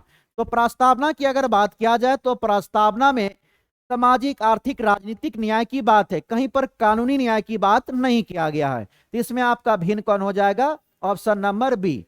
क्या कह रहा था क्वेश्चन की भारतीय संविधान की उद्देशिका में न्याय शब्द निम्नलिखित में से किस रूप में उल्लेख नहीं है? तो हमारे प्रस्तावना में है सामाजिक आर्थिक राजनीति की चर्चा की गई है। सामाजिक न्याय, आर्थिक न्याय, राजनीतिक न्याय की चर्चा है, जबकि कानूनी न्याय की चर्चा कहीं पर नहीं है। अगर प्रस्तावना की बात किया जाए तो प्रस्तावना में संशोधन आपका पहली बार कब आता? 42वें संविधान संशोधन, 42वें संविधान संशोधन अधिनियम 1976। 42वें संविधान संशोधन 1976 के तहत इसमें 3 शब्द जोड़ा जाता है प्रस्तावना में। वह तीनों शब्द का क्या था? तो आपका कौन कौन था? समाजवादी। कौन सा शब्द जोड़ा गया? समाजवादी। वहीं दूसरा शब्द क्या जोड़ा गया था? पंथ निरपेक्ष। पंथ निरपेक्ष क्या जोड़ा गया? पंथ निरपेक्ष। और तीसरा क्या जोड़ा गया था? अखंडता। क्या जोड़ा गया था? अखंडता। तो 42वें संविधान संशोधन 1976 के द्वारा प्रस्तावना में 3 शब्दें जोड़ी गई थी। क्या क्या जोड़ा गया था? समाजवादी, पथनिरपेक्ष और अखंडता। अगर प्रस्तावना की बात किया जाए तो प्रस्तावना कहां से लिया गया था? तो प्रस्तावना आपका अमेरिका से लिया गया था। प्रस्तावना कहां से लिया गया था?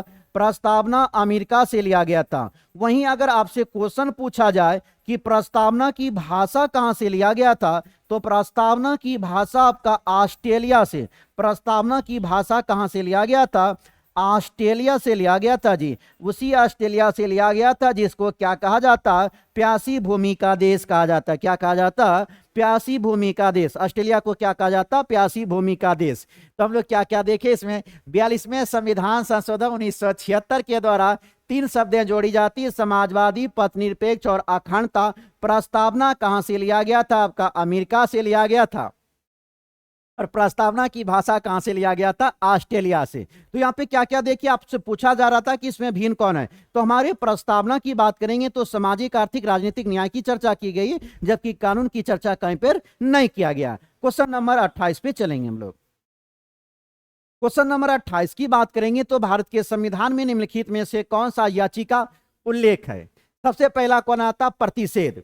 प्रतिषेध, परमादेश, अधिकार परीक्षा। बात करेंगे अनुच्छेद 32, अनुच्छेद 226। तो हम लोग क्या देख रहे थे? भारत के संविधान निम्नलिखित में से कौन सा याचिका का उल्लेख नहीं करता है। हम लोग चर्चा कर रहे थे कि अनुच्छेद 32 और अनुच्छेद 226, अगर मौलिक अधिकार के विरोध में अगर आपका 5 प्रकार की रीट जारी किया जाता है, सुप्रीम कोर्ट कौन सा आर्टिकल के तहत? अनुच्छेद 32 के तहत। सुप्रीम कोर्ट अनुच्छेद 32 के तहत 5 प्रकार की रीट जारी करते हैं। वहीं अगर बात किया जाए तो हाईकोर्ट कौन सा आर्टिकल के तहत? 226 के तहत। तो सुप्रीम कोर्ट आपका 32 के तहत और अनुच्छेद 226 के तहत आपका 5 रीट कौन जारी करता? हाईकोर्ट। पांचों रीट में आपका कौन कौन दिया है? एक तो परमादेश दिया हुआ है, प्रतिषेध दिया है, परमादेश दिया हुआ, अधिकार परीक्षा दिया हुआ। इसमें व्यादेश या व्यादेश नहीं होता है जी। तो 28 नंबर क्वेश्चन का आंसर क्या हो जाएगा? व्यादेश। मतलब आंसर ऑप्शन क्या हो जाएगा? 4। तो देख लेंगे 3 को यहाँ पे दिया है, 2 को कौन कौन आपका? एक आता बंदी प्रत्यक्षीकरण। कौन सा आता है? प्रत्यक्षीकरण। तो बंदी प्रत्यक्षीकरण की चर्चा आता है। दूसरा होता परमादेश हो गया। एक इसमें कौन नहीं दिया है? उत्प्रेषण। कौन नहीं दिया? उत्प्रेषण। बस इतना ही 5 प्रकार का रीट होता है। कौन कौन रीट होता है? एक हो गया बंदी प्रत्यक्षीकरण, दूसरा हो गया परमादेश, तीसरा हो गया प्रतिषेध, चौथा कौन हो गया? उत्प्रेषण, और 5वां कौन हो गया? अधिकार परीक्षा। 5वां कौन हो गया? अधिकार परीक्षा। चलेंगे अब अगला क्वेश्चन देखते हैं, क्वेश्चन नंबर 29 पे। क्वेश्चन नंबर 29 क्या कह रहा है? भारत के प्रधानमंत्री, ऑप्शन को पढ़ेंगे जी। क्या कह रहा है? पहला कह रहा है लोकसभा द्वारा निर्वाचित किया जाता है। लोकसभा क्यों निर्वाचित करेगा? दूसरा कह रहा है राष्ट्रपति द्वारा निर्वाचित किया जाता है। तीसरा कह रहा है राष्ट्रपति द्वारा नियुक्त किया जाता है। चौथा में दिया है लोकसभा में बहुमत दल द्वारा मनोनीत किया जाता है। तो ऑप्शन नंबर सी हो जाएगा, राष्ट्रपति द्वारा क्या किया जाता है, नियुक्त किया जाता है। अगर प्रधानमंत्री की बात आती है तो प्रधानमंत्री की नियुक्ति किनके द्वारा किया जाता है, राष्ट्रपति के द्वारा नियुक्ति किया जाता है। क्या किया जाता है, नियुक्ति। तो राष्ट्रपति के द्वारा नियुक्ति किनका किया जाता है, प्रधानमंत्री का किया जाता है। वहीं मंत्रिपरिषद की बात करें तो मंत्रिपरिषद की चर्चा कौन सा आर्टिकल में किया गया है, अनुच्छेद 74 में किया गया। मंत्रिपरिषद की चर्चा किस में किया गया है, अनुच्छेद 74। और प्रधानमंत्री की जो नियुक्ति किया जाता है राष्ट्रपति के द्वारा कौन सा अनुच्छेद के तहत किया जाता है, तो अनुच्छेद 75 के तहत किया जाता है। किसके तहत किया जाता है, अनुच्छेद 75 के तहत। मंत्रिपरिषद कौन सा में हो गया, अनुच्छेद 74 में। प्रधानमंत्री की नियुक्ति जो राष्ट्रपति के द्वारा किया जाता है कौन सा अनुच्छेद के तहत किया जाता है, 75 के तहत। वह लोकसभा में बहुमत दल के नेता को प्रधानमंत्री नियुक्त कौन करते हैं, आपका राष्ट्रपति करते हैं। कौन सा अनुच्छेद के तहत करते हैं, 75 के तहत। तो यहाँ पे आपका ऑप्शन क्या हो गया, राष्ट्रपति द्वारा इसको नियुक्त किया जाता है। क्वेश्चन नंबर 30 देखेंगे, लोकसभा चुनाव कितने चरणों में संपन्न हुआ था। तो यह पीछे वाला क्वेश्चन, अगर इस वाले भी देखा जाए 18वीं लोकसभा की बात किया जाए तो 18वीं लोकसभा भी आपका क्या नाम, कितनी चरणों में हुआ था, 7 चरणों में। 18वीं लोकसभा कितने चरणों में हुआ था, 7 चरणों में। इस बार देखेंगे 18वीं क्या क्या है, तो 18वीं लोकसभा चुनाव आता है। आईपीएल भी जो आपका खेला गया था वह भी क्या नंबर का था, आपका 18वां नंबर। क्या नंबर था, 18वां नंबर का था। हम लोग क्या देखे, 18वीं लोकसभा चुनाव, आपका 18वीं लोकसभा चुनाव कितने चरणों में हुआ था, 7 चरणों में। आईपीएल जो इस बार खेला गया है वह भी क्या चरणों, मतलब कौन सी था क्रम, 18वां नंबर का था। क्वेश्चन नंबर 31 देखेंगे, निम्नलिखित में से कौन सा अनुच्छेद धार्मिक कार्यों के प्रबंधन की स्वतंत्रता से संबंधित है। चलिए एक बार देख लेते हैं हम लोग टोटल मौलिक अधिकार। मौलिक अधिकार कहां से लिया गया, अमेरिका से। मौलिक अधिकार कहां से लिया गया, अमेरिका से लिया। अमेरिका के मैग्ना कार्टा से लिया गया। मौलिक अधिकार को कौन सी भाग में रखा जाता है, भाग 3 में रखा जाता है। अब इसके अनुच्छेद को देख लेते हैं। पहला में क्या कहता है, आपका समानता का अधिकार। समानता का अधिकार की बात करेंगे तो समानता का अधिकार कहां से कहां तक है, अनुच्छेद 14 से लेकर 18। अनुच्छेद 14 से लेकर 18। उसके बाद आता है आपका दूसरा नंबर में स्वतंत्रता का अधिकार। दूसरा में क्या आता है, स्वतंत्रता का अधिकार। तो स्वतंत्रता का अधिकार की अगर बात किया जाए तो स्वतंत्रता का अधिकार का उल्लेख अनुच्छेद कहां से कहां तक पे मिलता है, अनुच्छेद 19 से लेकर कहां तक है, 22 तक है। स्वतंत्रता का अधिकार का उल्लेख कहां है, अनुच्छेद 19 से लेकर 22 तक का है जी। उसके बाद अगर बात करेंगे तीसरा में आपका कौन हो जाएगा, स्वतंत्रता के बाद आता है शोषण के विरुद्ध अधिकार। शोषण के विरुद्ध अधिकार, शोषण के विरुद्ध अधिकार की बात करेंगे तो शोषण के विरुद्ध अधिकार का उल्लेख है अनुच्छेद 23 से 24 में। किसमें है, 23 से 24 में। उसके बाद आपका आता है चौथा में आता है धार्मिक स्वतंत्रता का अधिकार। चौथा में क्या आता है, धार्मिक स्वतंत्रता का अधिकार। तो धार्मिक स्वतंत्रता के अधिकार की अगर चर्चा करें तो धार्मिक स्वतंत्रता का अधिकार का उल्लेख अनुच्छेद कहां से कहां तक आता है, 25 से लेकर 28 तक। कहां से कहां आता है, 25 से 28। उसके बाद अगर देखा जाए तो 5वां पे आ जाएगा आपका धार्मिक स्वतंत्रता के बाद हो जाएगा आपका अल्पसंख्यक के लिए शिक्षा संबंधी अधिकार। संस्कृति एवं शिक्षा संबंधी अधिकार। संस्कृति एवं शिक्षा संबंधी अधिकार अल्पसंख्यक के लिए कहां से कहां तक का उल्लेख किया गया है, तो इसका अनुच्छेद आपका आता है 29 से लेकर 30। कहां से कहां तक है, 29 से लेकर 30। उसके बाद लास्ट में आपका आता है छठा में संवैधानिक उपचारों का अधिकार। संवैधानिक उपचारों का अधिकार, संवैधानिक उपचारों का अधिकार। संवैधानिक उपचारों के अधिकार की बात करेंगे तो अनुच्छेद कहां से कहां तक है आपका, अनुच्छेद 32 में, जिसको भीमराव अंबेडकर ने क्या कहा था, इसको आत्मा कहा था जी। एक बार पुनः देखेंगे, समानता का अधिकार कहां से कहां तक हुआ, अनुच्छेद 14 से 18। स्वतंत्रता का अधिकार 19 से 22।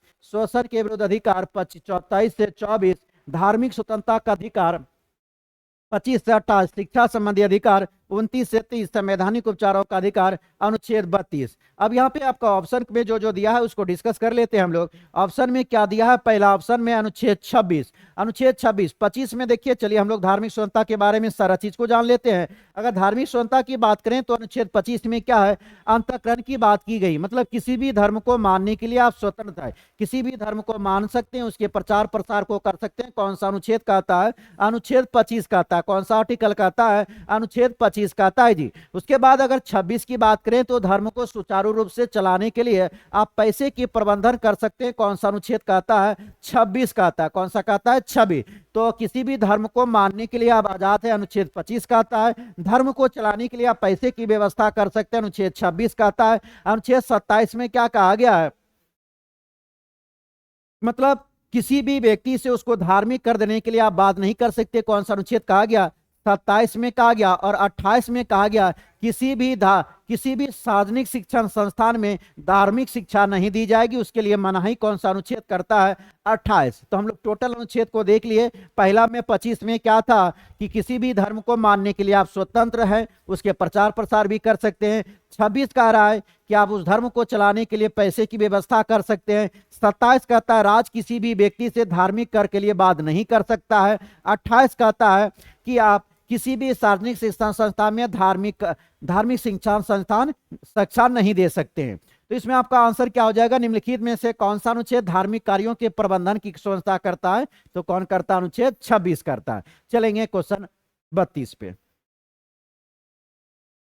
क्वेश्चन 32 कह रहा है निम्नलिखित में से कौन सा विषय भारतीय संविधान के अनुसार संघीय सूची में सम्मिलित नहीं है जी। हम लोग 7वीं अनुसूची की बात करें तो टोटल अनुसूची आपका कितना है? भारतीय संविधान में 12 अनुसूची है। कितना अनुसूची है? 12 अनुसूची है जी।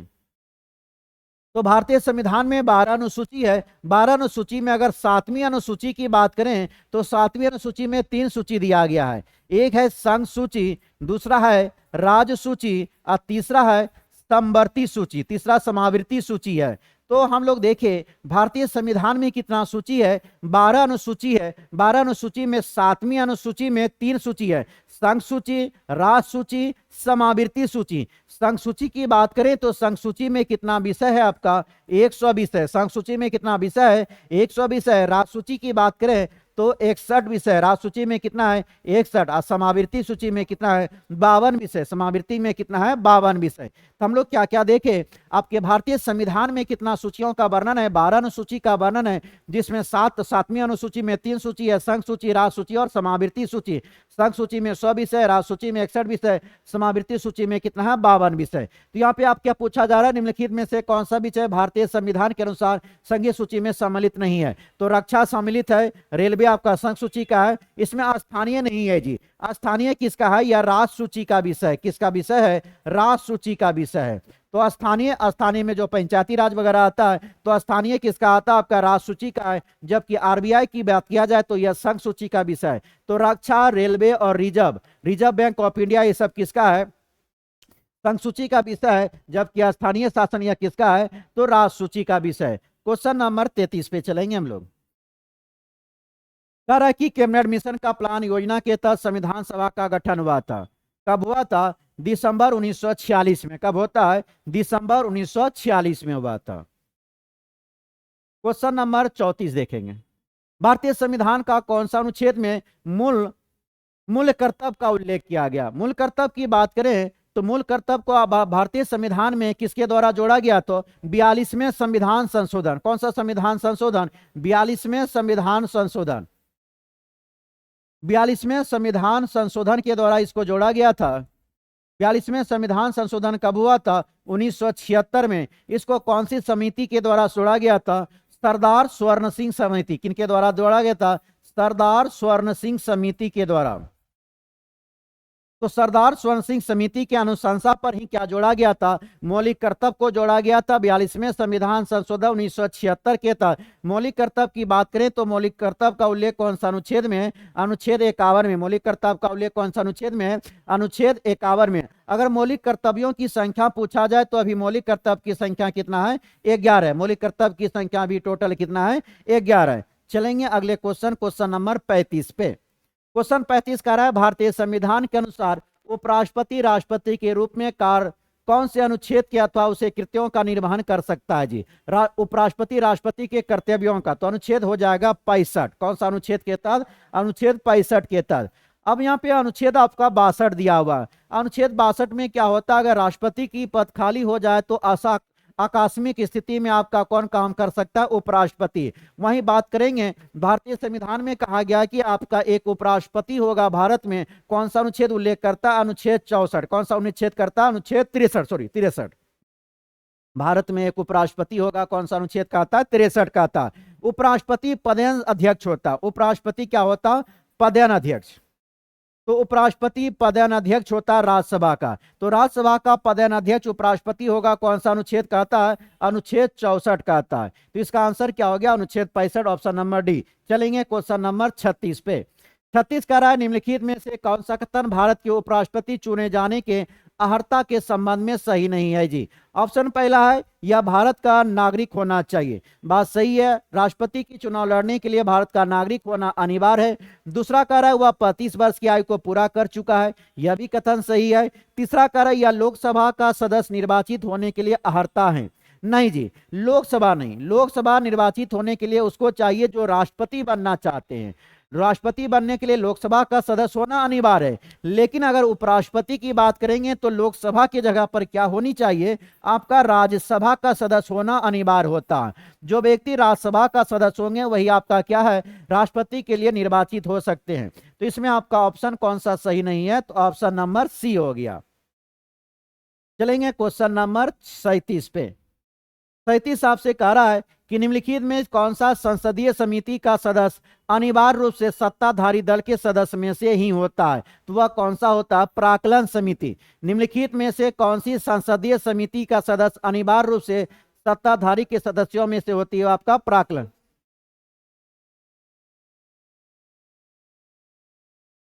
निम्नलिखित में से कौन सा संसदीय समिति का सदस्य अनिवार्य रूप से सत्ताधारी? सही है जी, प्राक्कलन समिति होगा। अगर बात किया जाए प्राक्कलन समिति की जुड़वा बहनें, प्राक्कलन समिति की जुड़वा बहनें, प्राक्कलन समिति की जुड़वा बहन किसको कहा जाता है? तो वह किसको कहा जाता है? आपको लोक लेखा समिति। प्राक्कलन समिति की जुड़वा बहन किसको कहा जाता है? लोक लेखा समिति को कहा जाता है। अगर बात किया जाए प्राक्कलन समिति के अध्यक्ष की नियुक्ति, प्राक्कलन समिति के अध्यक्ष की नियुक्ति कौन करता है? तो लोकसभा के अध्यक्ष करते। प्राक्कलन समिति के अध्यक्षों की नियुक्ति कौन करता है? लोकसभा के अध्यक्ष करता है। ध्यान रखेंगे प्राक्कलन समिति में आपका टोटल कितना सदस्य होता है? 30 सदस्य होता है। प्राक्कलन समिति में कितना सदस्य होता है? 30 सदस्य होता है। और यह 30 का 30 सदस्य कहां से होता है? लोकसभा से। 30 का 30 सदस्य कहां से होता है? लोकसभा से होता है। तो क्या देखिए प्राक्कलन समिति के अध्यक्ष की नियुक्ति कौन करता है? लोकसभा अध्यक्ष करता है। प्राक्कलन समिति में कितना अध्यक्ष होता है? 30 सदस्य होता है। कितना सदस्य होता है? 30 सदस्य होता है। यह 30 सदस्य कहां से होता है? लोकसभा से होता है। खास बात एक ध्यान रखेंगे, अगर प्राक्कलन समिति के इस 30 सदस्य में से अगर उपाध्यक्ष हो, लोकसभा में एक अध्यक्ष होता है, दूसरा उपाध्यक्ष होता है। अगर उपाध्यक्ष हो, उपाध्यक्ष इस 30 सदस्य में से एक व्यक्ति उपाध्यक्ष हो तो उसको लोकसभा अध्यक्ष क्या करेगा? प्राक्कलन समिति का अध्यक्ष उसी को ही बनाएगा। कौन बनेगा? लोकसभा उपाध्यक्ष ही आपका प्राक्कलन समिति का अध्यक्ष बन सकता है। कंडीशन क्या होनी चाहिए? अगर उपाध्यक्ष रहेगा तब। ऐसे तो जिसको चाहेगा अध्यक्ष उसी को वह अध्यक्ष नियुक्त करेंगे। तो प्राक्कलन समिति में टोटल कितना सदस्य होते हैं? 30 सदस्य होते हैं। प्राक्कलन समिति किसका जुड़वा बहन कहा जाता है? लोक लेखा समिति की जुड़वा बहनें कहा जाता है। और अगर लोक लेखा समिति की बात करेंगे तो लोक लेखा समिति में आपका टोटल 22 सदस्य है। लोक लेखा समिति में कितना सदस्य होता है? 22 सदस्य होता है। 22 सदस्य में से 15 आपका लोकसभा से होता है। 15 कहां से होता है? लोकसभा से होता है। वहीं बात करेंगे 7 कहां से होता है? राज्यसभा से। 7 सदस्य कहां से होता है? राज्यसभा से। तो लोक लेखा समिति में 22 सदस्य होते हैं, 15 को लोकसभा से और 7 कहां से होता है? राज्यसभा से होते हैं। क्वेश्चन नंबर 38 पे चलेंगे हम लोग। अब यहां से आपका शुरू होता है विज्ञान जी, साइंस। विद्युत विभवांतर की एसआई इकाई क्या होता है? तो क्या होता है? वोल्ट होता है। विद्युत विभवांतर की एसआई इकाई क्या होता है? वोल्ट होता है। अगर वोल्ट की बात किया जाए तो वोल्ट कैसी राशि है जी? अदिश राशि है। वोल्ट कैसी राशि है? अदिश राशि है। तो वोल्ट कैसी राशि है? अदिश राशि है। क्वेश्चन आपसे पूछा गया कि विद्युत विभवांतर की एसआई इकाई क्या होती है? वोल्ट होती है। वहीं विद्युत धारा की बात किया जाए तो विद्युत धारा का एसआई यूनिट क्या हो जाएगा जी? एम्पियर हो जाएगा। विद्युत धारा की अगर बात आपसे पूछ लिया जाए तो विद्युत धारा का ऐसा यूनिट क्या हो जाएगा जी? एम्पियर हो जाएगा। तो वोल्ट किसका हो गया? विभवांतर का ऐसा यूनिट क्या हो गया? वोल्ट हो गया। वोल्ट कैसी राशि है जी? अदिश राशि है। वहीं आपका विद्युत धारा का क्या है? एम्पियर है। चलेंगे नेक्स्ट क्वेश्चन पे, देखेंगे हम लोग क्वेश्चन नंबर 39 को। कह रहा है कि निम्नलिखित में से कौन सी उष्मा की इकाई है जी? उष्मा की इकाई नहीं है। क्वेश्चन पे ध्यान देना है, यहां आपसे नहीं पूछा गया है। क्या पूछा गया? नहीं। तो निम्नलिखित में से कौन सी उष्मा की इकाई नहीं है? तो इसमें आपका कैलोरी तो उष्मा की इकाई है, बीटी आपका बीटीसी का मतलब हो गया थर्मल ब्यूटिस यूनिट हो गया, उसके बाद जूल भी है। इसमें आपका कौन नहीं है? फॉन नहीं है जी। फॉन किसका होता है? ध्वनि की प्रबलता को बतलाता है जी। किसको बतलाता है? ध्वनि की प्रबलता। तो ध्वनि की प्रबलता को व्यक्त करने वाला क्या होता है? फॉन होता है। ध्वनि की प्रबलता को व्यक्त किनके द्वारा किया जाता है?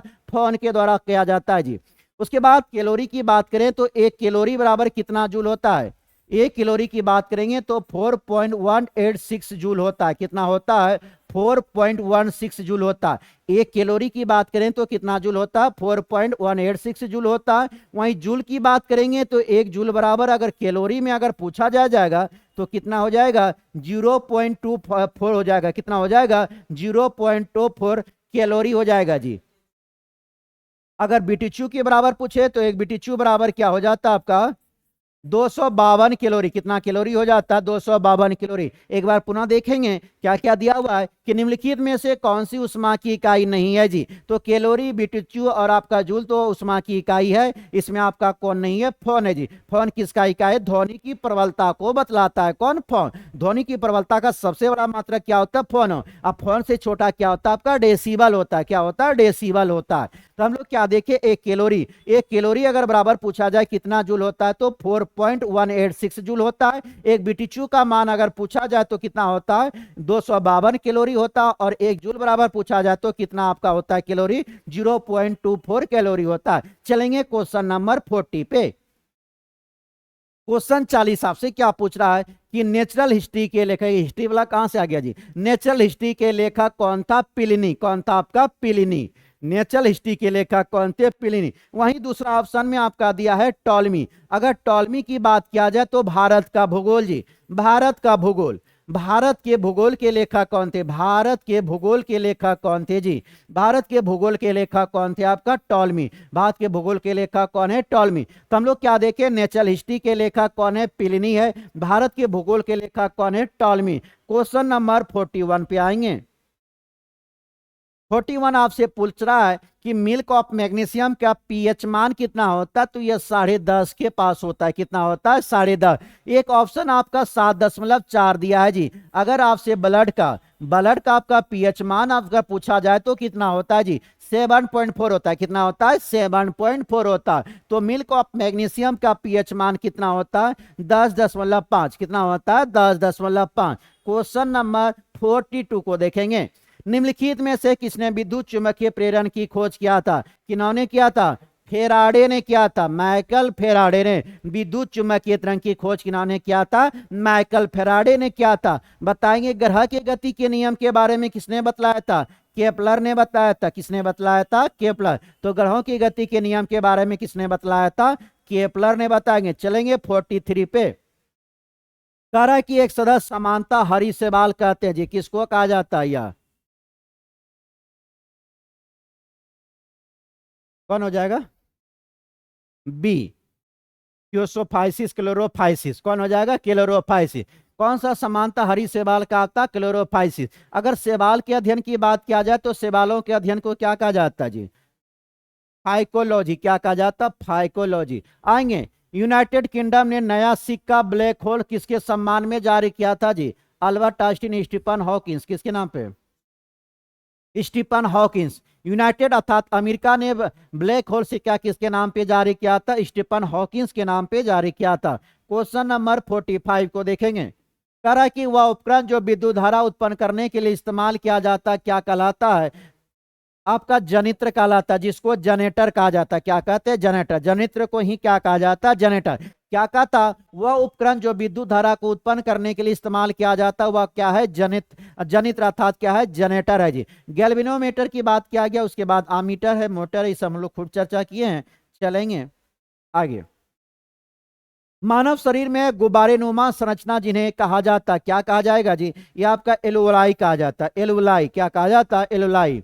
तो मानव शरीर में गुब्बारे की संरचना जिन्हें आपका एल्बोलाई कहा जाता है जी। यह श्वसन के दौरान गैसीय आदान प्रदान के लिए सतह प्रदान करता है। ऑप्शन नंबर ए में आपका दिया है श्वास नली।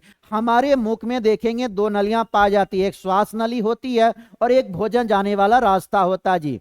उसको देखेंगे तो श्वास नली हमारे मुख से प्रारंभ होकर कहां तक जाता है, फेफड़ा तक। कहां तक जाता है, फेफड़ा। तो श्वास नली उसी को कहा जाता है जो हमारे मुख से लेकर फेफड़ा तक हवा पहुंचाने का काम करता है, उसी को क्या कहा जाता है, श्वास नली कहा जाता है। क्या कहा जाता है, श्वास नली कहा जाता है। ऑप्शन नंबर बी में दिया गया है साइनस। क्या नाम दिया गया, साइनस। ऑप्शन बी की बात करेंगे तो साइनस का मतलब क्या होता है, तो हमारी खोपड़ी में मतलब मस्तिष्क में जो है हड्डी की गुच्छाएं पाई जाती है, उस हड्डी की गुच्छाई में जो हवाएं भरी रहती है उसी को क्या कहा गया, साइनस कहा जाता है। क्या कहा जाता है, साइनस। उसके बाद आती है धमनी। तो हम लोग सीरा और धमनी के बारे में पिछले क्लास में भी अच्छे से डिस्कस किए थे। तो एक होता है सीरा, दूसरा क्या होता है आपका धमनी। एक होती है सीरा, दूसरा क्या होती है, धमनी। सीरा में अशुद्ध रक्त चलती है जी। सीरा में कैसी रक्त प्रवाहित होती है, आपका अशुद्ध रक्त प्रवाहित होती है। कैसी रक्त प्रवाहित होती है, अशुद्ध रक्त प्रवाहित होती है।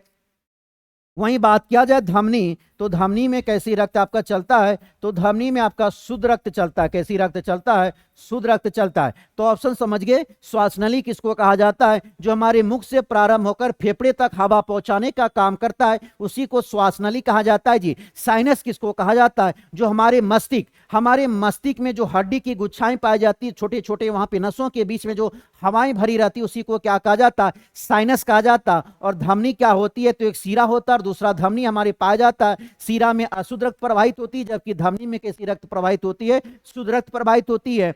उसके बाद चलेंगे क्वेश्चन नंबर हम लोग 47 पे।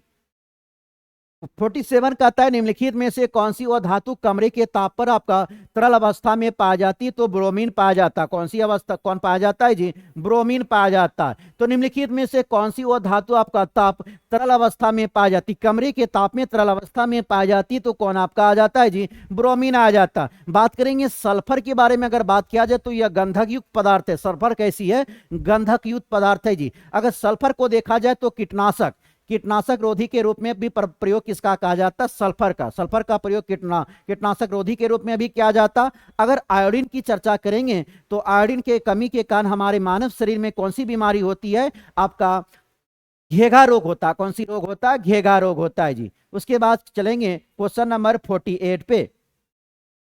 48 आपसे क्या कह रहा है कि इकाई सतह क्षेत्रफल पर लंबवत लगने वाले बल निम्नलिखित में से किसे परिभाषित करता है, तो किसको परिभाषित करता है, दाब को। कह रहा है कि कोई सतह क्षेत्रफल पर लंबवत लगने वाले, परिभाषा से क्वेश्चन दे रहा है, किसी क्षेत्रफल पर लंबवत लगने वाले बल को क्या कहा जाता है जी, दाब कहा जाता है। चलेंगे क्वेश्चन नंबर 49 पे। 49 क्या कह रहा है, ब्रेड मोल्ड और राइजोपस में जनन होता है, यह किस में हो जाएगा जी, यह हो जाएगा आपका बीजाणु गठन में होता है। ब्रेड मोल्ड और राइजोपस की बात करें तो यह किसमें हो जाता है, बिना बीजाणु गठन में। ऑप्शन नंबर ए को हम लोग डिस्कस कर लेते हैं विखंडन के बारे में। अमीबा की अगर बात किया जाए जी, अमीबा क्या बोले हम लोग, अमीबा। तो अमीबा का जो आपका जनन होता है किसके द्वारा होता है, विखंडन के माध्यम से। अमीबा का आपका प्रजनन किसके द्वारा होता है, विखंडन के माध्यम से होता है। ऑप्शन नंबर 4 में, ऑप्शन नंबर ए में आपका मुकुलन है जी। मुकुलन की बात किए होंगे, कई बार एग्जाम में भी पूछा। हाइड्रा, क्या बोले, हाइड्रा। हाइड्रा का प्रजनन किसके माध्यम से होता है, मुकुलन माध्यम से। हाइड्रा का प्रजनन किस माध्यम से होता है, मुकुलन माध्यम से होता है। ऑप्शन नंबर 4 में आपका दिया है जी, आपका लैंगिक प्रजनन। लैंगिक प्रजनन में आता है आपका नर और मादा जी, नर प्लस मादा युग्मक बनेगा, तभी आपका क्या होता है, बच्चे के लिए जायगोट का निर्माण किया जा सकता है। तो हम लोग चारों ऑप्शन को डिस्कस किए। पहला क्या कर रहा था, मुकुलन के प्रजनन, मुकुलन के द्वारा प्रजनन किसका होता है, हाइड्रा का प्रजनन मुकुलन के द्वारा होता है जी। अमीबा का किसके द्वारा होता है, विखंडन के द्वारा। और बीजाणु गठन के द्वारा ब्रेड मोल्ड और राइजोपस का होता है। लैंगिक प्रजनन के द्वारा किसका होता है, लैंगिक प्रजनन की बात करेंगे तो इसमें मानव आ जाएगा, जानवर वगैरह आ जाएगा, जिसमें नर और मादा दोनों की आवश्यकता होती है। तभी जाके दोनों युग्मक बनने के बाद ही आपका जायगोट का निर्माण होगा, और जायगोट बनने के बाद तब बच्ची का जन्म होता है। अब आता है निम्नलिखित में से किस बीमारी का संबंध निक्षेप पोषण योजना से है जी, किसका है, तो यह आपका टीबी से है। किससे, आपका टीबी, ट्यूबरकुलोसिस किससे होता है, टीबी से होता है जी। क्वेश्चन नंबर 51 देखेंगे। कह रहा है निम्नलिखित में से कौन सा कथन सही नहीं है। इथेनॉल कमरे के तापमान पे तरल होता है, बात सही है। इथेनॉल कमरे के तापमान में तरल में पाई जाती है। इथेनॉल को सामान्यतः अल्कोहल कहते हैं, बात सही है। तो ऑप्शन टी कह रहा है इथेनॉल टिंचर आयोडीन से भी इस्तेमाल किया जाता है। उसके बाद आता है इथेनॉल पानी में नहीं घुलता है जी, घुलता है जी। वही आपका इथेनॉल जो है पानी में घुलाया जा सकता है। तो ऑप्शन नंबर क्या हो जाएगा, डी नंबर। निम्न कौन सा सही नहीं है, मतलब यह कह रहा है कि घुलता नहीं है, घुलता है जी। आयोडीन जो है आपको क्या है पानी में घुलाया जा सकता। तो इस यहाँ पे क्या कर रहा था, आपका इथेनॉल कमरे के तापमान पे तरल अवस्था में पाया जाता, सही बात है। इथेनॉल को सामान्यतः अल्कोहल भी कहते हैं, सही है। इथेनॉल टिंचर आयोडीन के इस्तेमाल में किया जाता, सही है। इथेनॉल को पानी में भी घुलाया जा सकता है। चलेंगे क्वेश्चन नंबर 52 पे।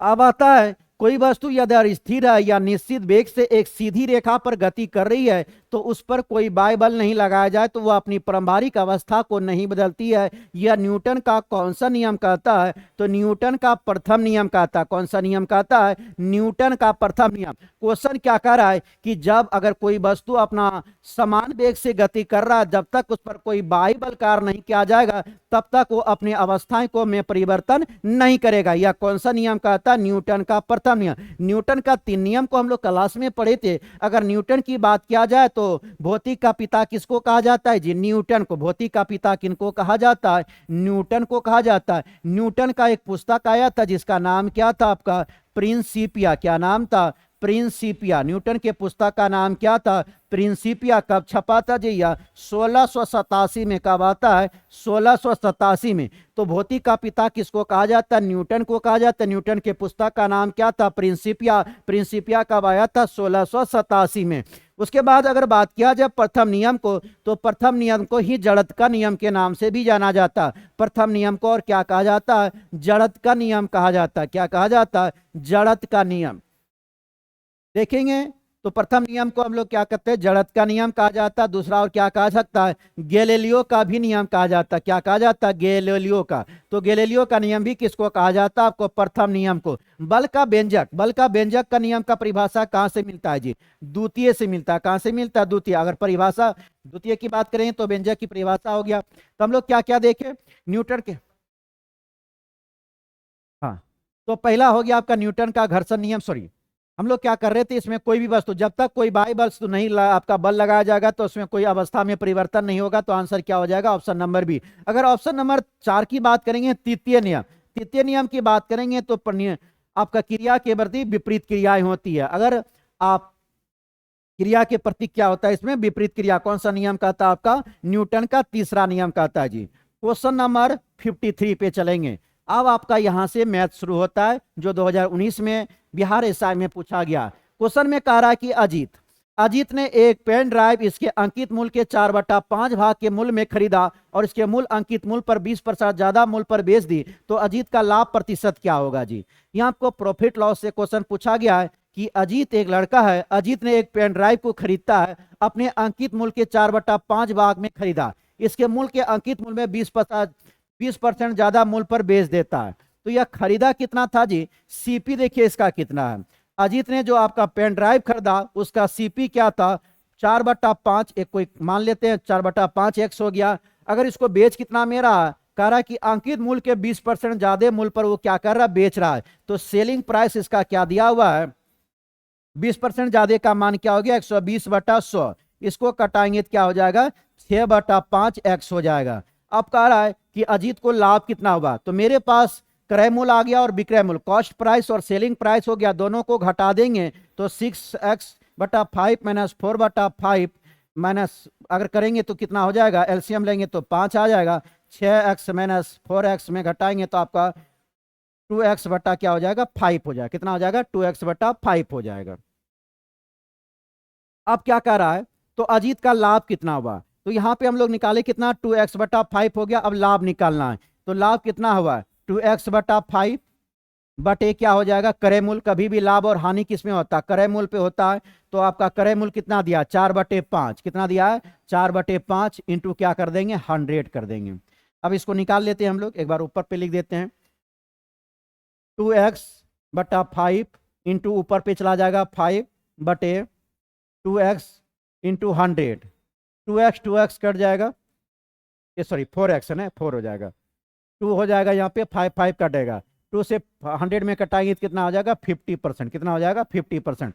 तो अजीत को प्रॉफिट कितना का हो रहा है 50% का, कितना का हो रहा है 50% का। क्वेश्चन नंबर 54 पे चलेंगे।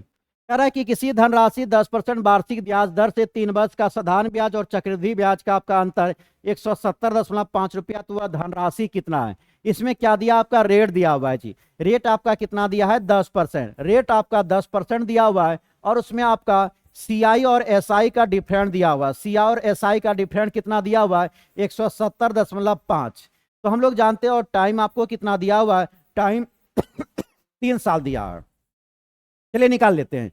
हम लोग अगर निकाला जाए एसआई की बात किया जाए तो एसआई बराबर क्या होता है, आर इंटू टी होता है, क्या होता है आर इंटू टू। आर कितना दिया है, इसका 10 दिया है, और टाइम कितना है 3 साल, कितना हो जाएगा 30% हो जाएगा। एसआई अगर साधारण ब्याज निकालेंगे तो 30%, और वहीं इसका चक्रवृद्धि ब्याज निकालेंगे तो क्या होता आर स्क्वायर टी होता है ना। तो इसमें आर स्क्वायर कितना हो जाएगा, इसमें हो जाएगा आपका, इसको अगर निकाल लेंगे क्लास में बताया हुआ, इसको देख लेंगे 33.1 आता है, कितना आता है 33.1 होता है। तो इन दोनों का अंतर दिया है, 33.1 में से 30% को घटाएंगे तो कितना आएगा आपका 3.1, कितना आएगा 3.1। तो वही 3.1 का मान आपको कितना दिया है 170.5, कितना दिया है 170.5।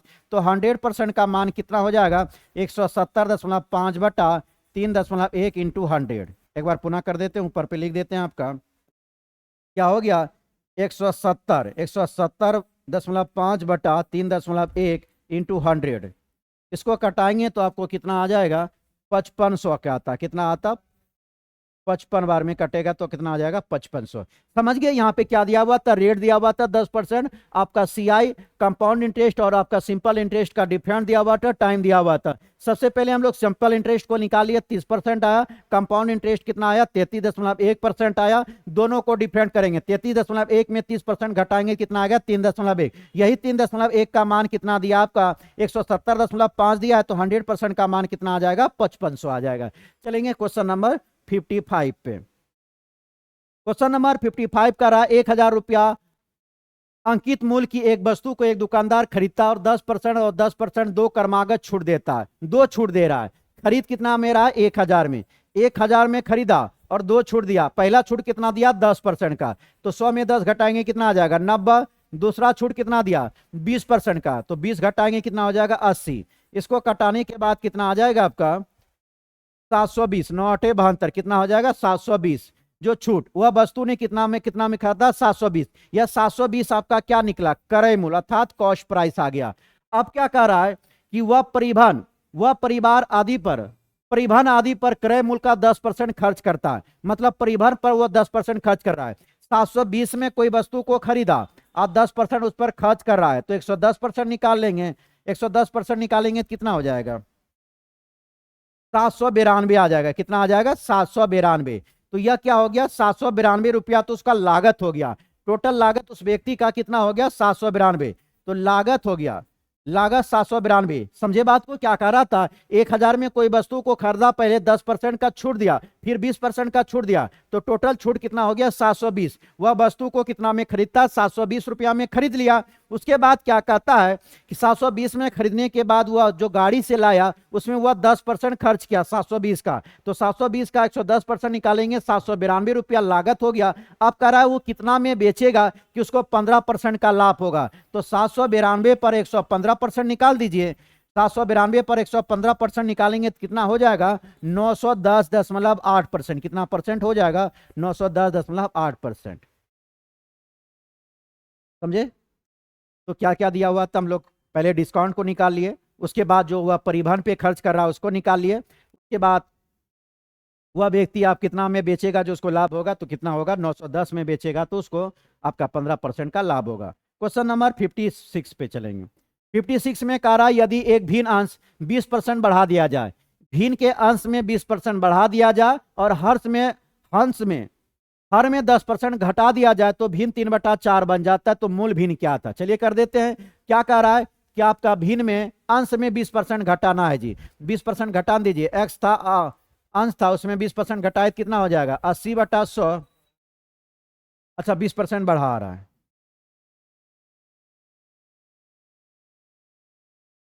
20% बढ़ाने की बात करें तो 120/100 हो जाएगा। और हर में क्या कर रहा है, ई हो गया अंश और नीचे वाला क्या हो गया हर। अंश में 20% बढ़ा रहा है और हर में क्या कर रहा है 10% घटा रहा है, तो 90/100 कर देंगे। और कितना आ रहा है 3/2 हो जा रहा है। कितना आ रहा है 3/2। चलिए इसको सॉल्व कर दीजिए। अगर इसको सॉल्व करेंगे तो क्या हो जाएगा 100, इसको कटा दीजिए यहीं पर, हो जाएगा 12 10 x/9 बराबर 3/2। इसको कटाएंगे तो x बराबर x का मान कितना आता है आपका 9/8। कितना आएगा 9/8। आंसर क्या हो जाएगा 9/8 हो जाएगा।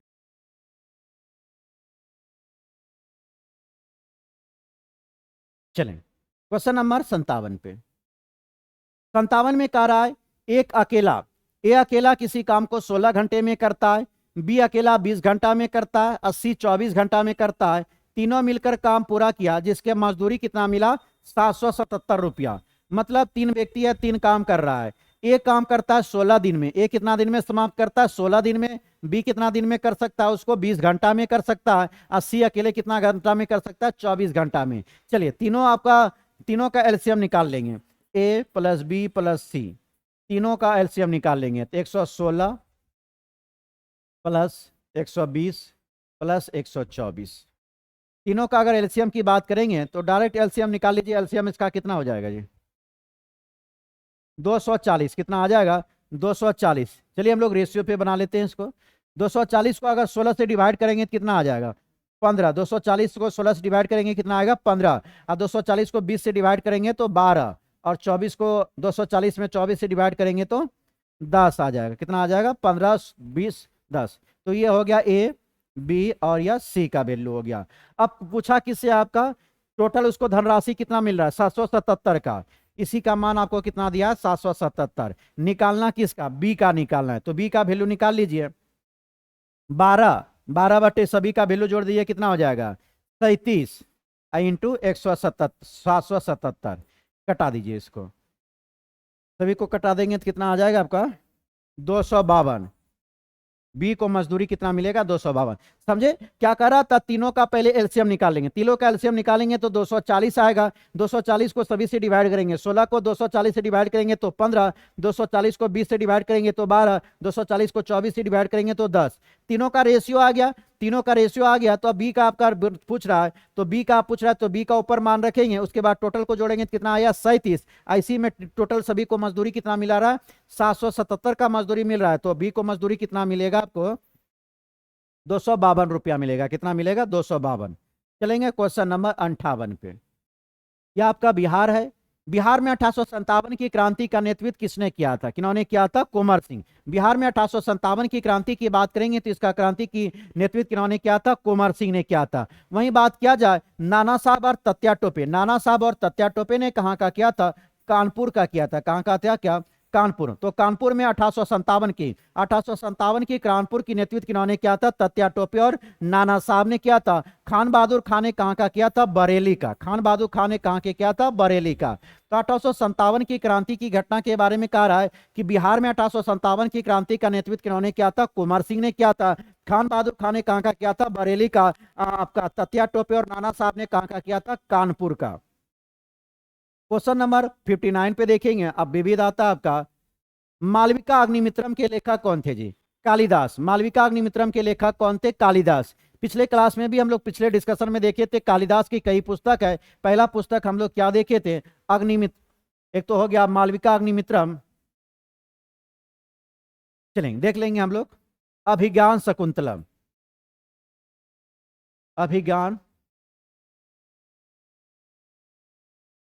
अभिज्ञान शकुंतलम। तो पहला पुस्तक का नाम क्या हो गया अभिज्ञान शकुंतलम। दूसरा था विक्रमोवर्षियम। विक्रमोवर्षियम यह किसका है कालिदास।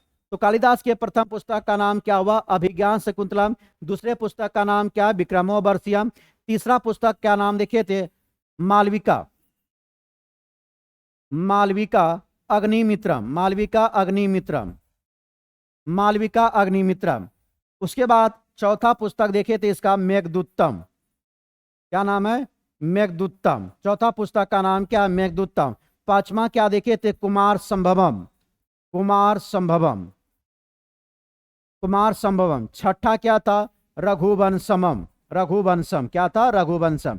एक बार पुनः ध्यान देंगे तो हम लोग कालिदास के पुस्तक क्या क्या देखे। कालिदास के पुस्तक का नाम है अभिज्ञान शकुंतलम, कालिदास के पुस्तक का नाम अभिज्ञान शकुंतलम। दूसरा है विक्रमोर्वशीयम, तीसरा मालविकी अग्निमित्रम, चौथा मेघदूतम, पांचवा कुमार संभवम, छठा क्या? रघुवंशम। क्या क्या देखे? अभिज्ञान शकुंतलम, विक्रमोर्वशीयम, मालविका अग्निमित्रम, देवदूत मेघदूतम, पांचवा हो गया कुमार संभवम, छठा क्या हो गया? रघुवंशम। चलेंगे क्वेश्चन नंबर 60 पे।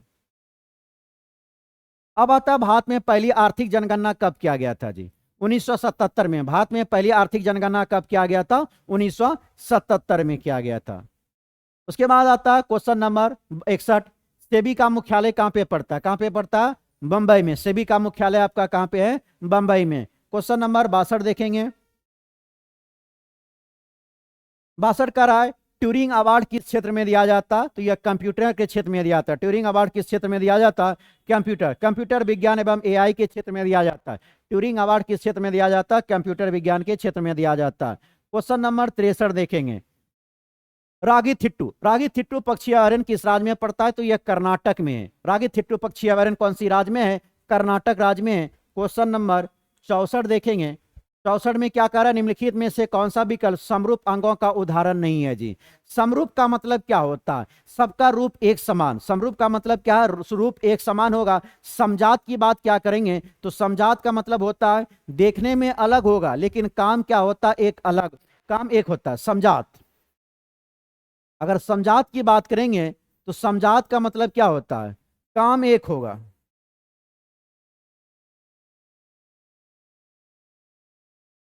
समजात की बात करें तो काम समान होगा जी, काम समान होगा लेकिन देखने में क्या होता? अलग होता। देखने में क्या होगा? अलग होगा। वहीं समरूप की बात करें तो समरूप में आपका क्या होता है? समरूप, समरूप क्या होता है? समरूप देखने में एक समान होता है।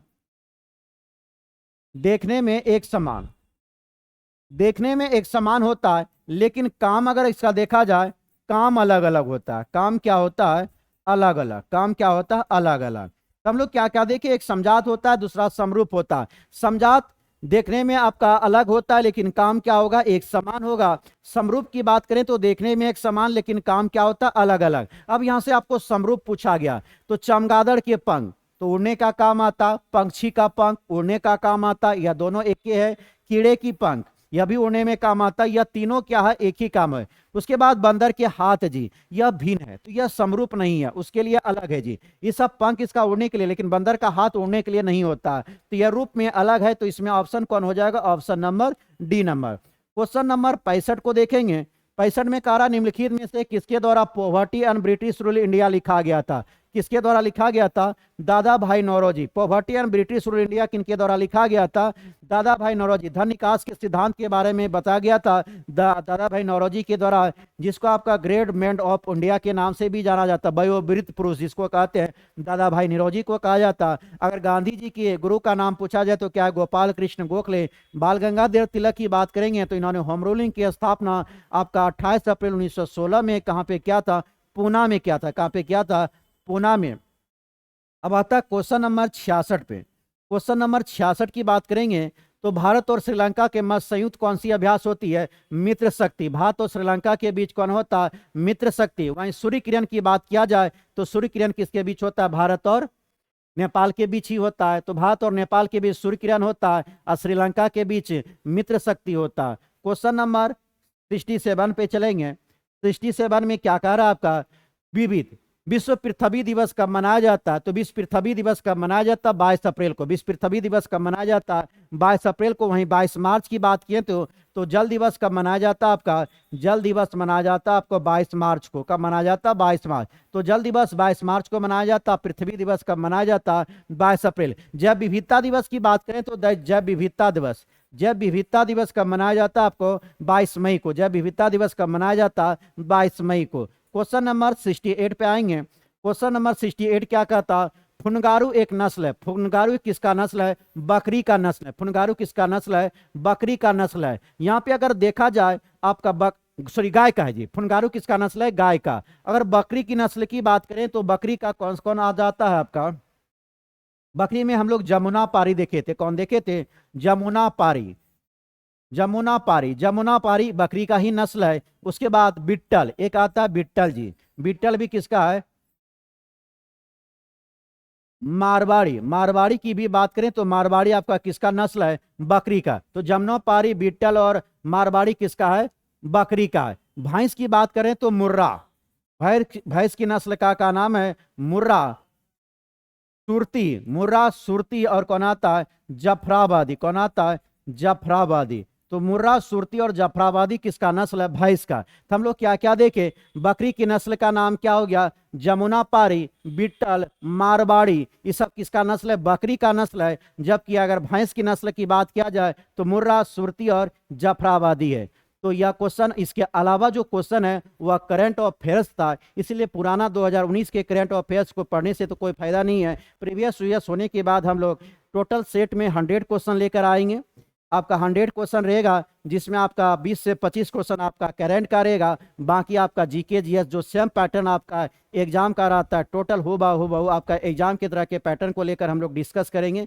तो बने रहेंगे हम लोग कंटिन्यू। और आपका जब तक दरोगा का प्रीलिम्स नहीं हो जाता और मेंस में भी हम लोग आगे लगेंगे, तो सबसे पहले हम लोग प्रीलिम्स इसी तरह कंटिन्यू हम लोग देखते जाएंगे। तो अब मिलते हैं हम लोग अगले क्लास में। तब तक के लिए जय हिंद।